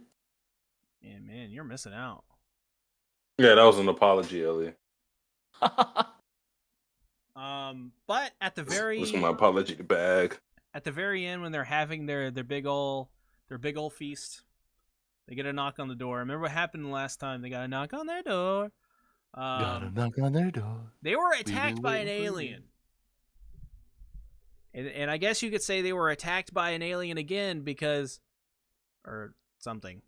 I don't know where I'm going with this. Listen, Momo's childhood friend Gigi, the same guy from episode 1 that pointed and laughed at Momo for doing the spiritual gesture thing that protected her from spirits. Same dude, same kid. And he's come back. Sounds and like he's a dick. Yeah, and Momo is shocked, and Okarun is like, "Huh? Who's this boy?" And Seiko's not surprised because Gigi's mom called Seiko and was like, "Hey, Gigi's coming over." And isn't he like her quote unquote childhood friend? Yeah, it's It's the trope. Yeah. Gigi is Momo's childhood friend. And her first crush, her first love. Well, then there you go. We got nothing to worry about. Childhood friends don't get anything in anime. That's true. Well, I mean, you know what childhood friends get? They get nothing. They get heartache. That's not true. Yeah. Oh yeah. You read one. You read one. Shoot. Childhood friend actually wins. Attack on Titan. I'll give you a hint. She didn't even win. No, Armin. All right, give me a the hint. Cuckening. Oh my god. There were 5 of them. Oh. Okay, yeah. Quintessential. Yep, you're right. I guess that technically was a childhood friend. You know, Yotsuba You're right. voices You're right. Ira in this show. I still think they should have gone with a different voice for Yotsuba. Wow. That is offensive to all Yotsuba fans. Including me, because I am one. Good for them. Um, I just would have picked someone else. That's just me. Because in my mind, what her voice sounded like versus what we got in the anime was different. what do you think, guys? What do you guys got any headcanon, any theories about what Gigi's gonna do? He's gonna fuck shit up. Is he gonna make fun of Momo again, or are they gonna No, kiss and make out? He's gonna fuck Seiko, and then he's gonna become Damn. the new grandfather. Damn. He came back just for the granny. I mean, what a granny to come back to, right? Yeah, that's also true. But Well- no, I think there's gonna be some kind of probably plot stuff, and what I mean by that is, we have Iroh wanting Okaroon, and now we're gonna have Gigi probably wanting Momo, or something stupid. I think what's going to end up happening is it's going to be one of those things where now I don't think like there's going to be actual romance developed between him and Momo, but I do think his presence is going to threaten Okaroon, who already feels kind of insecure as a young man, like he wants to do push-ups and stuff to impress Momo. So, you see this guy who, looks like a pretty boy. I'm expecting him to also get the jealousy bug, just like how Momo kind of got it with Ira. So I expect that. So that's one end of it. I also think that what we'll see is that because Gigi was, yeah, that's his name, right? He was the one Do you making love fun me? of. Do you love me? How does that song go? Gigi, do you love me? Something, something. Na-na-na-na-na-na. I don't remember. But oh, that's. I just thought about that too. Gigi and then Momo, they both got the. You see, get it? Yeah, Gigi Momo. Momo And stands then, for peach, so what does Gigi stand for? Mm-hmm. Ginger. Wow. I don't know. Because he has red hair, right? He has like I think so, yeah. auburnish, yeah, kind of like brown. Weird. I would anime look, thing. but I'm afraid I'll get spoiled. I think what's going to end up happening though is that because he was one of the ones pointing at laughing at Momo for doing the ritual stuff, so I think he's going to see that aliens or spirits or whatever the fuck are real, and maybe even apologize for laughing at Momo in the past. I'm so So sorry. I think Momo's like whole thing is going to be validated, and then she'll probably realize that she doesn't really need validation from other people. She'll realize how silly that was way back when, because she already kind of does. Just with her character now, she's already somebody with thicker skin and is able to have people condemn her without it affecting her too much. So I think it's just going to be a show of how different Momo is. Like his presence will threaten Okaroon, but also it's going to get Momo to realize that she likes someone more like Okaroon than Gigi. And then also it's going to show how much Momo has grown since she liked him in the past. So, Yeah. but I don't know what we're going to get from Gigi himself. Like, I don't know if this is going to be a lasting character. Very well could be. I mean, they have the design for it. Right, he looks like a main character. Well, not a main character, but like a side character or whatever. Lightning Eagle says, that was an apology? I want an apology for the apology dance. And a refund. Do push-ups right now, or a random Chad will steal your girl or future girl. Bro, I don't Well, there even you got a go. future girl. What the fuck? There you go, Ellie. You're getting an apology dance for the apology dance.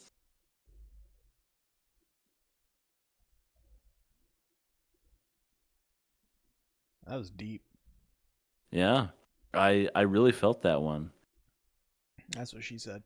Any other thoughts on Dandadan episode 10? That's it. Yeah, same. Okie doke. Let's go ahead and talk about Sumi Show, episode 11. Oh man, we're yeah, nearing the end. I know. we got one more episode, maybe two, something like that. I don't know. No, it's one more. I think Okay, the one more. next year Yeah, is the last one. I think yeah, it's 12 episodes. yeah. No, Uh, next episode is definitely the last one based on what we got.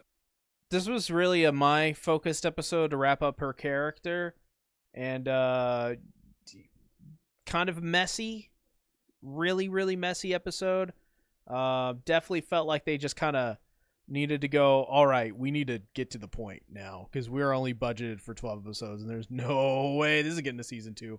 So they seems like they just had to cut to the chase, and in the process I think Mai has turned out to be probably the weakest character in the entire series. Not that like I don't think is a huge indictment on the series, but I do think this episode took a big quality hit. I think last episode was kind of made this one obvious, telegraphed this would not be a cleanly written episode, but yeah,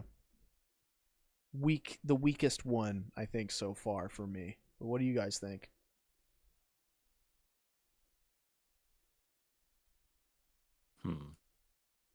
Do I sound low to you guys? You sound good. Sound good to me. Okay. All right, that's fine. I mean, I think it was just maybe peaking at one point. Maybe I was being too loud. But yeah, this was definitely a my focus episode. I think we got another question that was asked that I was so looking forward to see if it was okay. The glasses didn't break. Thank God those glasses didn't break. That's what I was Oh, concerned about the I entire was so time. I was so concerned about it. She even confirmed it where she was like, "Oh, thank God they didn't break. My life is now complete, even though I'm freaking out over my dad marrying another woman. Dating one thing. My dad? One marriage? How dare you? You're supposed to be married to a 10-year-old." Well, Well, when you put it like that, yeah. Wow, I literally just spoke about this guy and I'm getting pictures. I have a picture of Drake in my phone, oh god, and it's a wax painting, or those wax figures, in Vegas. congratulations, EA. No, it is what it is. But what was I saying? Yeah, the glasses were fixed, or they weren't broken. So thank God for that. And also, she pretty much acted like a little kid this most of this episode. I understand the whole animosity and just the whole message behind it was definitely, you can never replace my mother, but you deserve to be happy type of thing. And it was interesting. But I do kind of agree with that. See, it does seem like that everything was kind of condensed into one big giant chopping block when it comes to the episode. And I think that comes down with what we've been seeing this whole series is that they're probably just taking stuff out and they're trying to put it all into one cohesive story that fits into 12 episodes. Yeah, like it just made this episode made Mai to me look like someone not dumb, but selfish, caught up in her own emotions and not thinking at all, just reacting.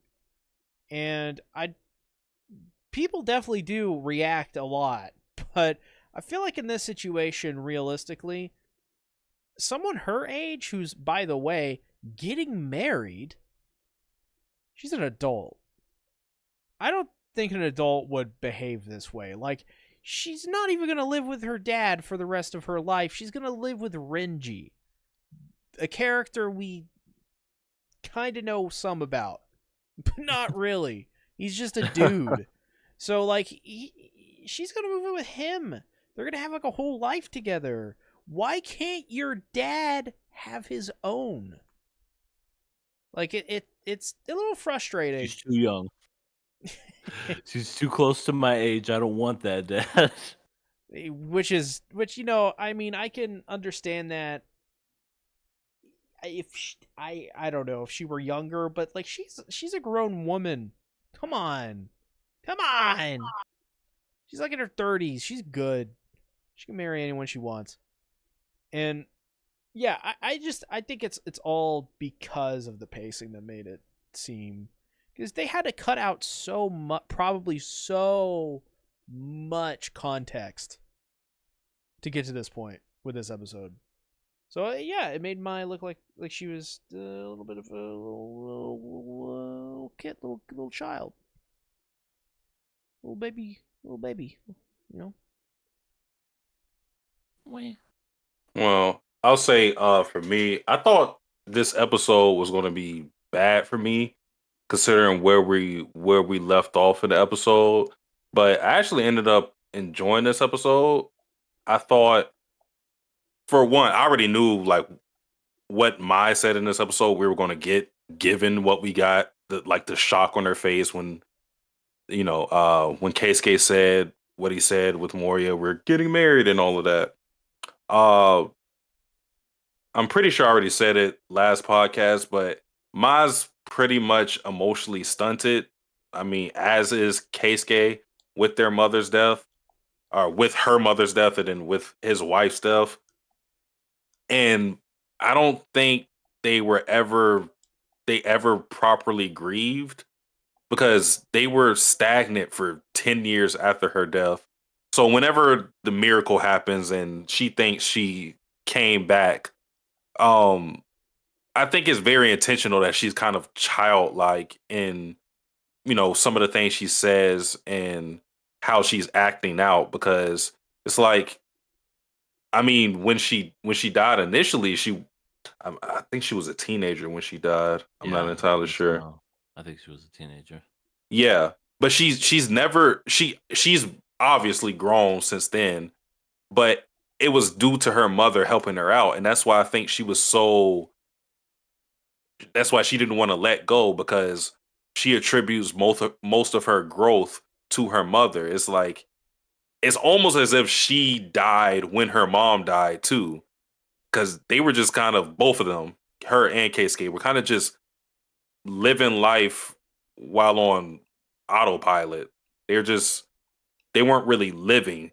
She even says in this episode where she talks about being afraid to have fun and being afraid to form bonds with people, because she's thinking to herself, what's the point of even doing that if it's all going to end at some point? Which that's not a unique perspective. Like, that's something I think a lot of people feel. It's the whole nihilist thing. And while you can think about it in that way, you can think about it in the opposite way, where if there's no point in anything, I mean, you might as well just live life to the fullest. But she, of course, didn't have that mindset, because everything's doom and gloom when her mom dies. But I think the whole thing about her not wanting Moria to, or Keisuke to be married to Moria, I think is less of Keisuke or Moria replacing my mom. That's a part of it. I think the other part of it is, why are you doing this in the first place? Because she outright asks, "Are you doing this to make mom disappear?" Because I mean, even Keisuke acknowledges he's not doing this because he genuinely wants to marry Moria. At least at this point in time, he's using the marriage so that possibly Takaye can disappear, because they're theorizing that for her to disappear, Takaye has to feel that their lives are going in a positive direction, so it feels like her job has been accomplished. So it's part of Moria. You're trying to replace mom with this bitch, but I think the other part of it is like, you don't even really love this girl. You're just doing it to make my mom disappear, and that's kind of her mindset. And of course, Keisuke was able to talk her out of it, or explain the situation to her, and that's kind of why I liked what she was doing in this episode, because Keisuke was able to rectify what he didn't do 10 years ago, which was just talk to her and actually get her through that grief of losing her mom. Because no, they both, he loses his wife, she loses her mom. They don't talk to each other after all of that. They just do their own separate thing, and he basically neglects her. So this was his moment to step up as a father and actually just, talk to her as he should have did 10 years ago. Yeah. Yeah, for sure. Ah, there's that thing in anime, conversations and talking. But this is definitely one of those things that they needed to talk about a long time ago. And yeah, at the end, even though it seemed, as condensed and as convoluted as it was, got a little misty at it. I'm not even gonna lie. Because you can equate to what he was saying at the end about anything. You gotta, you can either live in the past or you can keep moving forward. And yeah, sure, you can remember them and you can miss them and you will always love them. But at the same time, the person that you lost would want you to be happy and not miserable and stay stuck in a rut for 10 years. That's why she came back like she did, to kind of show that. And that was very sweet. I think the. Oh, go ahead. No, you continue, Suzy. I was going to say, I think the thing that was messing my up the most is Keisuke already had it in his mind that Takaye wasn't reincarnated. That was the thing I think really messed up her growth from this. Because you would expect, okay, because it seemed like she was moving on, like she found a husband, she got a job, yada yada yada. It seemed like she was trending in a better direction even than Keisuke was. But her thinking that her mom was going to be back permanently, her thinking that she got reincarnated instead of what we know it to be now, which was a possession of Marika's body, I think that really messed her up because she was thinking that this was going to be a permanent thing. So, when the world comes crashing down on her, where she even says in this episode when she talks to Takaye, she goes like, why do I have to experience you dying again? And Takaye says, you're looking at it the wrong way. You should be looking at it as, I came back to you, and that's a miracle in of itself. Rather than thinking about the loss of me, you should be thinking about the miracle that I was able to even talk to you after dying in the first place. So I think, yeah, no, I think Ma definitely came off as bratty in this episode, but I think everything we got from it was pretty great, especially with the talks with Takaye and Keisuke. Because finally Keisuke got a good moment. Yeah. Maybe his best moment of the series. Yeah, I as much as I kind of poo-pooed on this episode a little bit, it wasn't because I think the episode's bad. It's mostly just because I just thought the pacing was a little out of whack. But I think the actual content of the episode is actually really good. I really do. Mm-hmm. Especially at the end, it's a good setup for the final episode, which is they're gonna go. I final guess episode's gonna be Tear City. Yeah, it's gonna be a tearjerker. They've been gearing up for this. I really do think I'm just gonna be sitting there the whole time. I'm not Girlfriend crying. walks in, babe, what are you watching? Just go. Boys don't cry. Let me finish this first. I do think one thing that I'm, the episode's not here, but like you guys speak about the pacing. One thing that I'm mad that we're probably not going to get is more with Marika. Like I feel like they did enough with Chica for me to be satisfied, but I wish we would have got more from Marika being in her body and things of that nature. Like I wish that was there. I feel that was be a story worth following. Maybe even stuff with Chica and her mom because we know that was a thing. So So that's one thing that I feel we're not going to have enough time for, given next episode's the last episode. Right. We'll be So- lucky if To make Chica. OVA. We'll be lucky if Chica probably even shows up in the next episode. She will. She'll show up. Definitely. If anything, just for her to have that final reunition reunion with her daughter, Oh, that's where right, yeah. it'll be like a permanent thing now. Yeah. Yeah, for sure. She'll be there for that. I did like how they touched about that, what Keisuke was saying when she was having her talk with Mai, and everything was, this is not this is not your mother, this is not my wife. This is Chica's daughter. And I was like, yes. Because that when you break everything down and when you look at it, that's what it is. And, this is Chica's daughter. You're going to have to let go because, this is Marika's life that's being taken because, and it's not fair to her because she's just an innocent bystander in all this. I like how they went about that.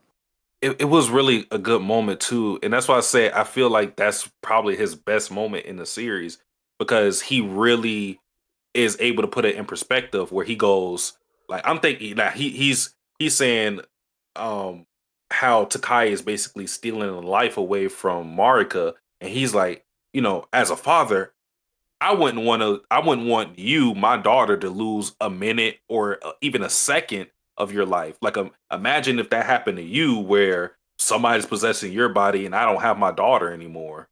She's losing out on her life because of Takaye being there.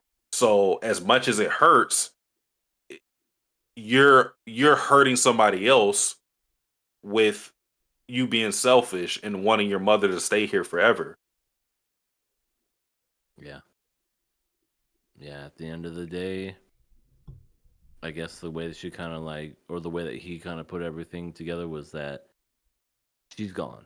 Takai's gone. She's never coming back. We will say our goodbyes, but as far as her staying here, we have to let go. Just like we do in real life. I understand this is one of those unique circumstances where we had somebody who was dead come back to life and, well, not come back to life, but basically take over somebody's body to kind of talk to us, which that's definitely a miracle. It's a miracle. It's not normal. I can't speak to say that that's ever happened to me, but yeah, for sure. It's at least you get to say goodbye to your mother when other people in this world didn't get to, so at least they get to have that. Yeah. It's this episode to me was just, I think it spoke to me a little bit deeply because I lost my sister when I was 16 in 2011. So when it comes to loss and all that stuff and stagnation and accepting reality and moving on, and I've been there. I've had to do all that stuff, and it's not easy. And I think the way Keisuke handled it, his message was the one that I eventually came to on my own, sadly, but was just that life is always worth living, and there's going to be troubles, and you're going to miss these people in your life always. But that doesn't mean life isn't worth living. It means that life isn't valuable, that there's no reason to not do it. There's no, there's no reason anymore to pursue happiness. There always is. You just have to move on without them. That's it. Yeah. And I think that's kind of like the big thing from this episode, was just you have to move on. You cannot stay the same. Yeah, it's hard because it's like your greatest source of happiness could turn around and through death be one of your greatest sources of pain. And when you're in that mold and you're in that mindset, like Ma was thinking, you think, was it worth it if I had to feel this way? And you had to, through time and through, sometimes counsel too, you have to understand like those memories that you held with that person that you lost are valuable in of itself, and you should value their life in that way rather just thinking about the loss that you feel Yeah. now. So I think this show, we said at the beginning, the premise was super weird. Mm-hmm. I think it utilized the premise to the utmost. Like I never imagined I would enjoy the show the way I am now. Yeah, I think this is one of the highlights of the season. I think at the beginning I was questioning a lot of things when it came into this series. I was questioning how much we were going to enjoy it, just just the series in general. Because let's face it, Takai when she came back was not the same person. Is not the person she is now when she was at the beginning.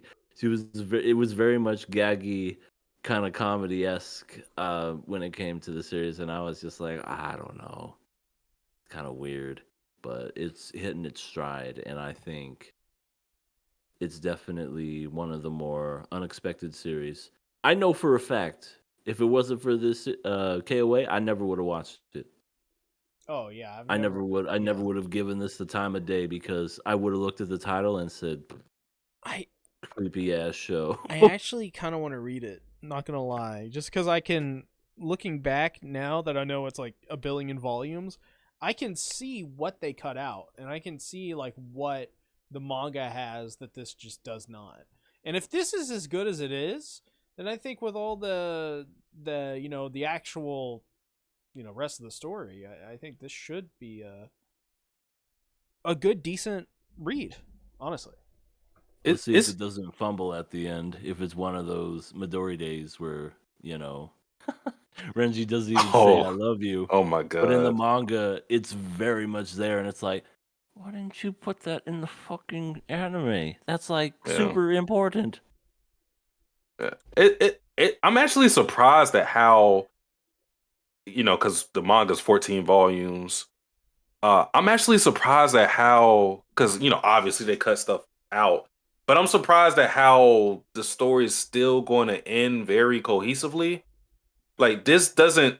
If I just presented the show to you and you didn't know it was a manga, if I just said, "Oh, this is anime original," I don't think people would bat an eye much. Yeah, it does feel like an anime original, like with the pacing, just how everything goes, for sure. Mm-hmm.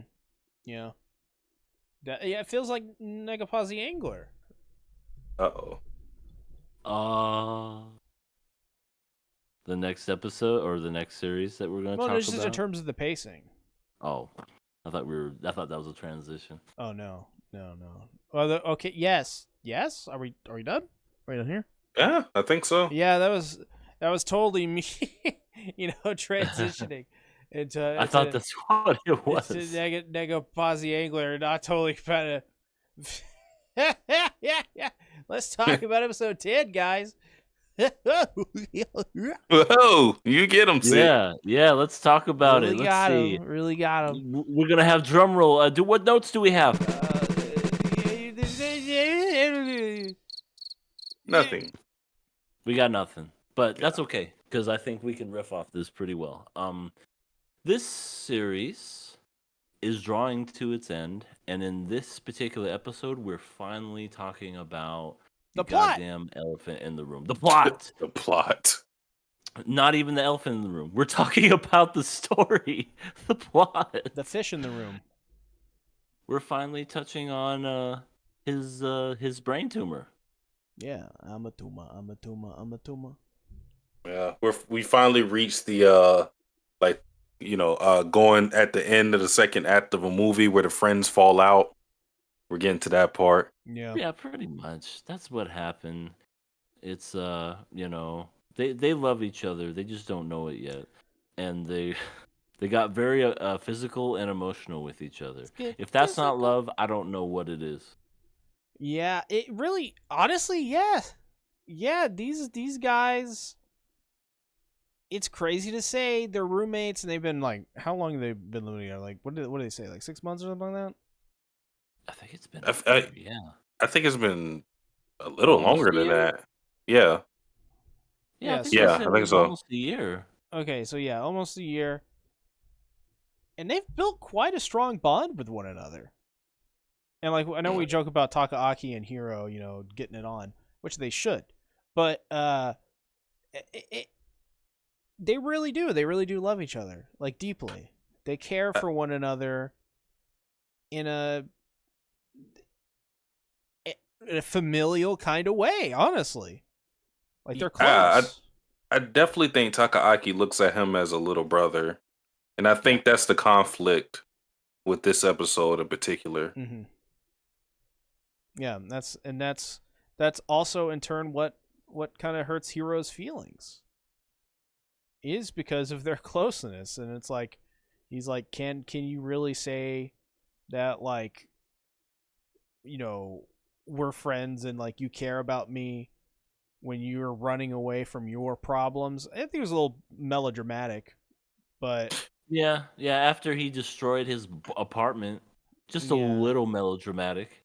yeah, but I, I still I liked did it. feel that. I did feel that way, but then I can't really fault Hero for how he feels because I mean, given the severity of what he's going through, it's because it's kind of easy to forget because we're talking about it in episode 10 now.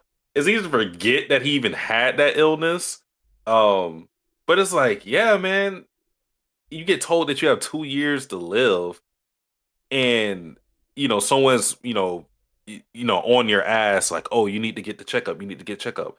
You can understand where their concern is coming from because he had an illness with his brother, but at the same time, yeah, I mean, Hero's just scared. It makes a lot of sense. Yep.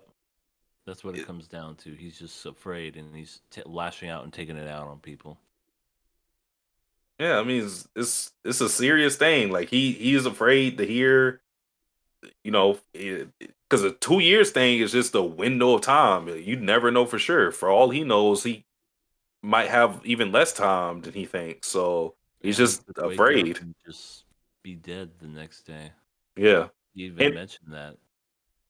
and I think what makes it harder for him is that now I mean, like, it's funny that we're talking about this now since we talked about School Wife, Suma Show, because I think it's harder for him to even make the effort to go into the doctors because now he has people he can call friends. He's actually smiling and having fun because he was in a dark place for a long time. And, he's probably afraid to lose everything now. Mm-hmm. Yeah, Whereas even before he his didn't care. Yeah, it's also like, why go back and he's probably also thinking like, why go back into that environment that willingly do that? All it's going to do is just reopen these wounds, and that's not the point. The point is, and I can understand why he would equate things like the hospital to these traumatic events, but he's gotta as Takaki said, like, hey, you need support, I will come with you.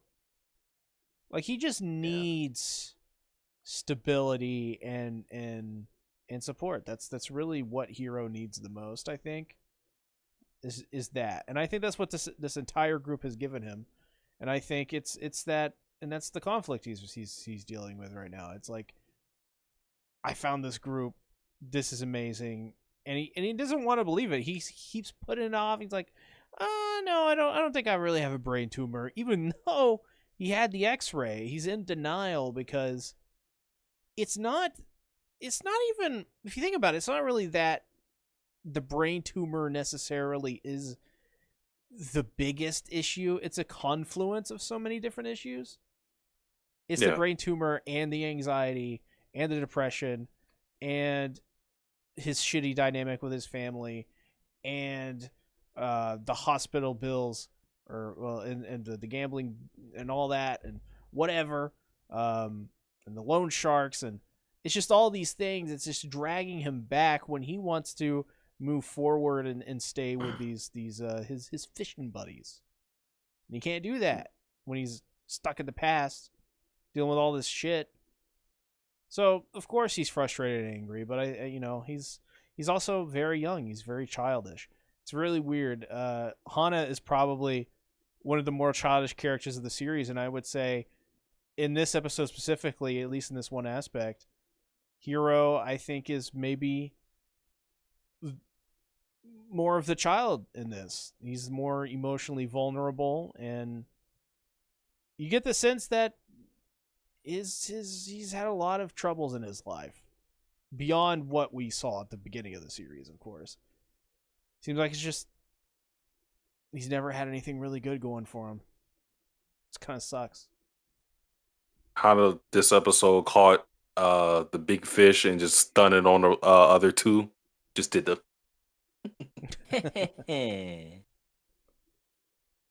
Yeah. That was like her only contribution to this episode, by the way. But Yeah, I have no idea why Hana was in this episode. She just was there. You know why? it was funny. She loves fishing. It's true. It's true. We find out that Takoyaki has an uncle, and he's looking for him because I guess he hasn't paid any kind of respects to, I guess, his brother that passed away all them years ago. So it's one of those things where he's running from something too, just like Hiro is. And what that is, we don't really know the situation. We just know that he was sick too and he died. Maybe, and this is just my thought, I think it's more once you go to that grave and you see that name on that gravestone, it becomes real. It becomes real, and then it settles in, and then you realize you're not going to see that person anymore. And I think it's one of those things like maybe he's running from reality, so to speak. And I don't know the dynamics. I don't know. Maybe he said something that he regrets, and it's one of those things. I'm sure we'll find out the next episode, but I really think it's one of those, once I see this gravestone, once I pay my respects, then it becomes real.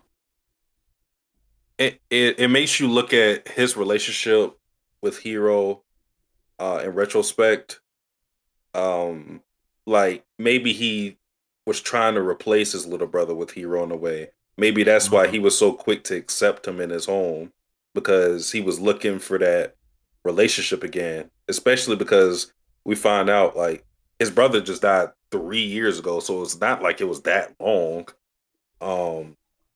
And he said 3 years ago, and he's almost been with him for a year. So that means really at the time he met Hiro, his brother died 2 years ago or around that time. So like it's a fresh thing. So yeah, maybe he saw that dynamic in with Hiro, and that's why he was so readily accepting of him, and why he kind of served as a mentor. Almost like a Band-Aid in a way. Yeah. I could replace this person with the next person, and then if I just close my eyes and just put my fingers in my ear and say la la la la, it won't be real. It's all just make believe. Yeah. Just running. That's all it is, just running. But I think that's where the dynamic between the two is. They're both running. Hiro's running, Takaki is running, and they're gonna kind of find a way to face their fears, so to speak. I think for both of them. Yeah. Probably maybe Hiro visits the gravesite with Takaaki, and maybe Takaaki goes to the with Hiro to make his doctor's appointment. Yeah. I think it's gonna be him, but also everybody too. I think everybody's gonna go to the doctor with Hiro. You're gonna get Hana. We're gonna get Bald Man. We're gonna get Ice. We're gonna get everybody. Which Ice? Yeah, which Ice? Ice? Moe Ice, because she's not going to be, modeling while he's wanting to see if he's got a brain tumor. I think that would be in poor taste if she did that. I'm sorry. Let me revert to my blob form. Oh, you're getting Go ahead. and no one calls it out. It's great. Yeah. Okay. God, I love Ice. She's so chill. Yeah, and she's kind of the reason why, Takaaki kind of like looked into this because she was like, yeah, he was telling me something crazy about like he's not gonna be here in a year. I don't know. Boy's crazy. I didn't realize that if you look at Takaaki's brother, he even looks like Hero a little bit. Ah, yeah, that's where it comes from then. I didn't notice that. Yeah. Turns out Takaaki has a bro fetish, so that's why he's trying to Now he's enacting his sick fantasies. Now here comes an even crazier twist. He's got this brain tumor, right? Mm-hmm. What if he takes the brain from his brother that's already dead and puts it What into Hero? the fuck? And then he gets his new brother that he's always wanted. Yeah, I'm not gonna lie to you. That sounds like some. That's some JJK stuff right there. Yeah, it is some JJK shit. That's the making of a villain. What the And fuck? right, right. And then Takaaki just pulls off the top of his hat and goes, "You saw right through me." Now, wouldn't that be a fucking twist? I mean, Jesus Christ. anything happens in this world, people shrink and grow, and we have hair that's omnipotent. It's like there has to be some kind of underlying message. It's set in the same world as JJK. Honestly, this is wouldn't that be pre-Shibuya something? incident. Final episode is them getting annihilated. Oh my god, the final episode is them going to the subway. Oh my god, that would be horrible. They're like, "Hey guys, I just found out my brain's gonna be okay. Hooray! Let's go to Shibuya." And you just see like just right. You just see just nothing but just and then fucking Gojo comes in out of nowhere, and you're just like, "Oh my god, this is a JJK prequel." Also, Machida broke his neck. Yeah, he's a goof. He's on He's a a goofy skateboard. goober. He's Tony Hawk pro skating. And Tony Hawk broke his fucking neck. While listening to Goldfinger. Yeah, and The Offspring and Blink. Yep. All the number bands. Yep. All the stuff back in the early 10s. Or the early aughts. The aughties. Anything else from this episode? I can't remember. I guess just predictions. What do we think's gonna happen? I mean, I think we kind of already made them in a way. Mm-hmm. I think it's basically what we said.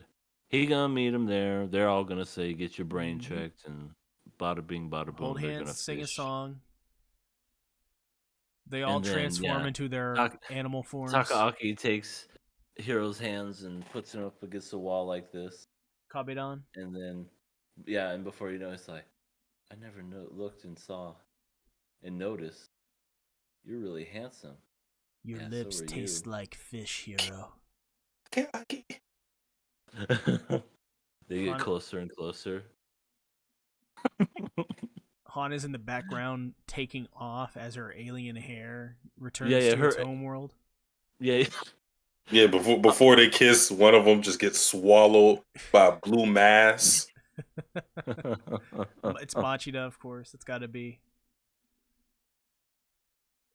Isis somewhere. I think that's it for me. Yeah. Well, I have a question. What is it good, bro?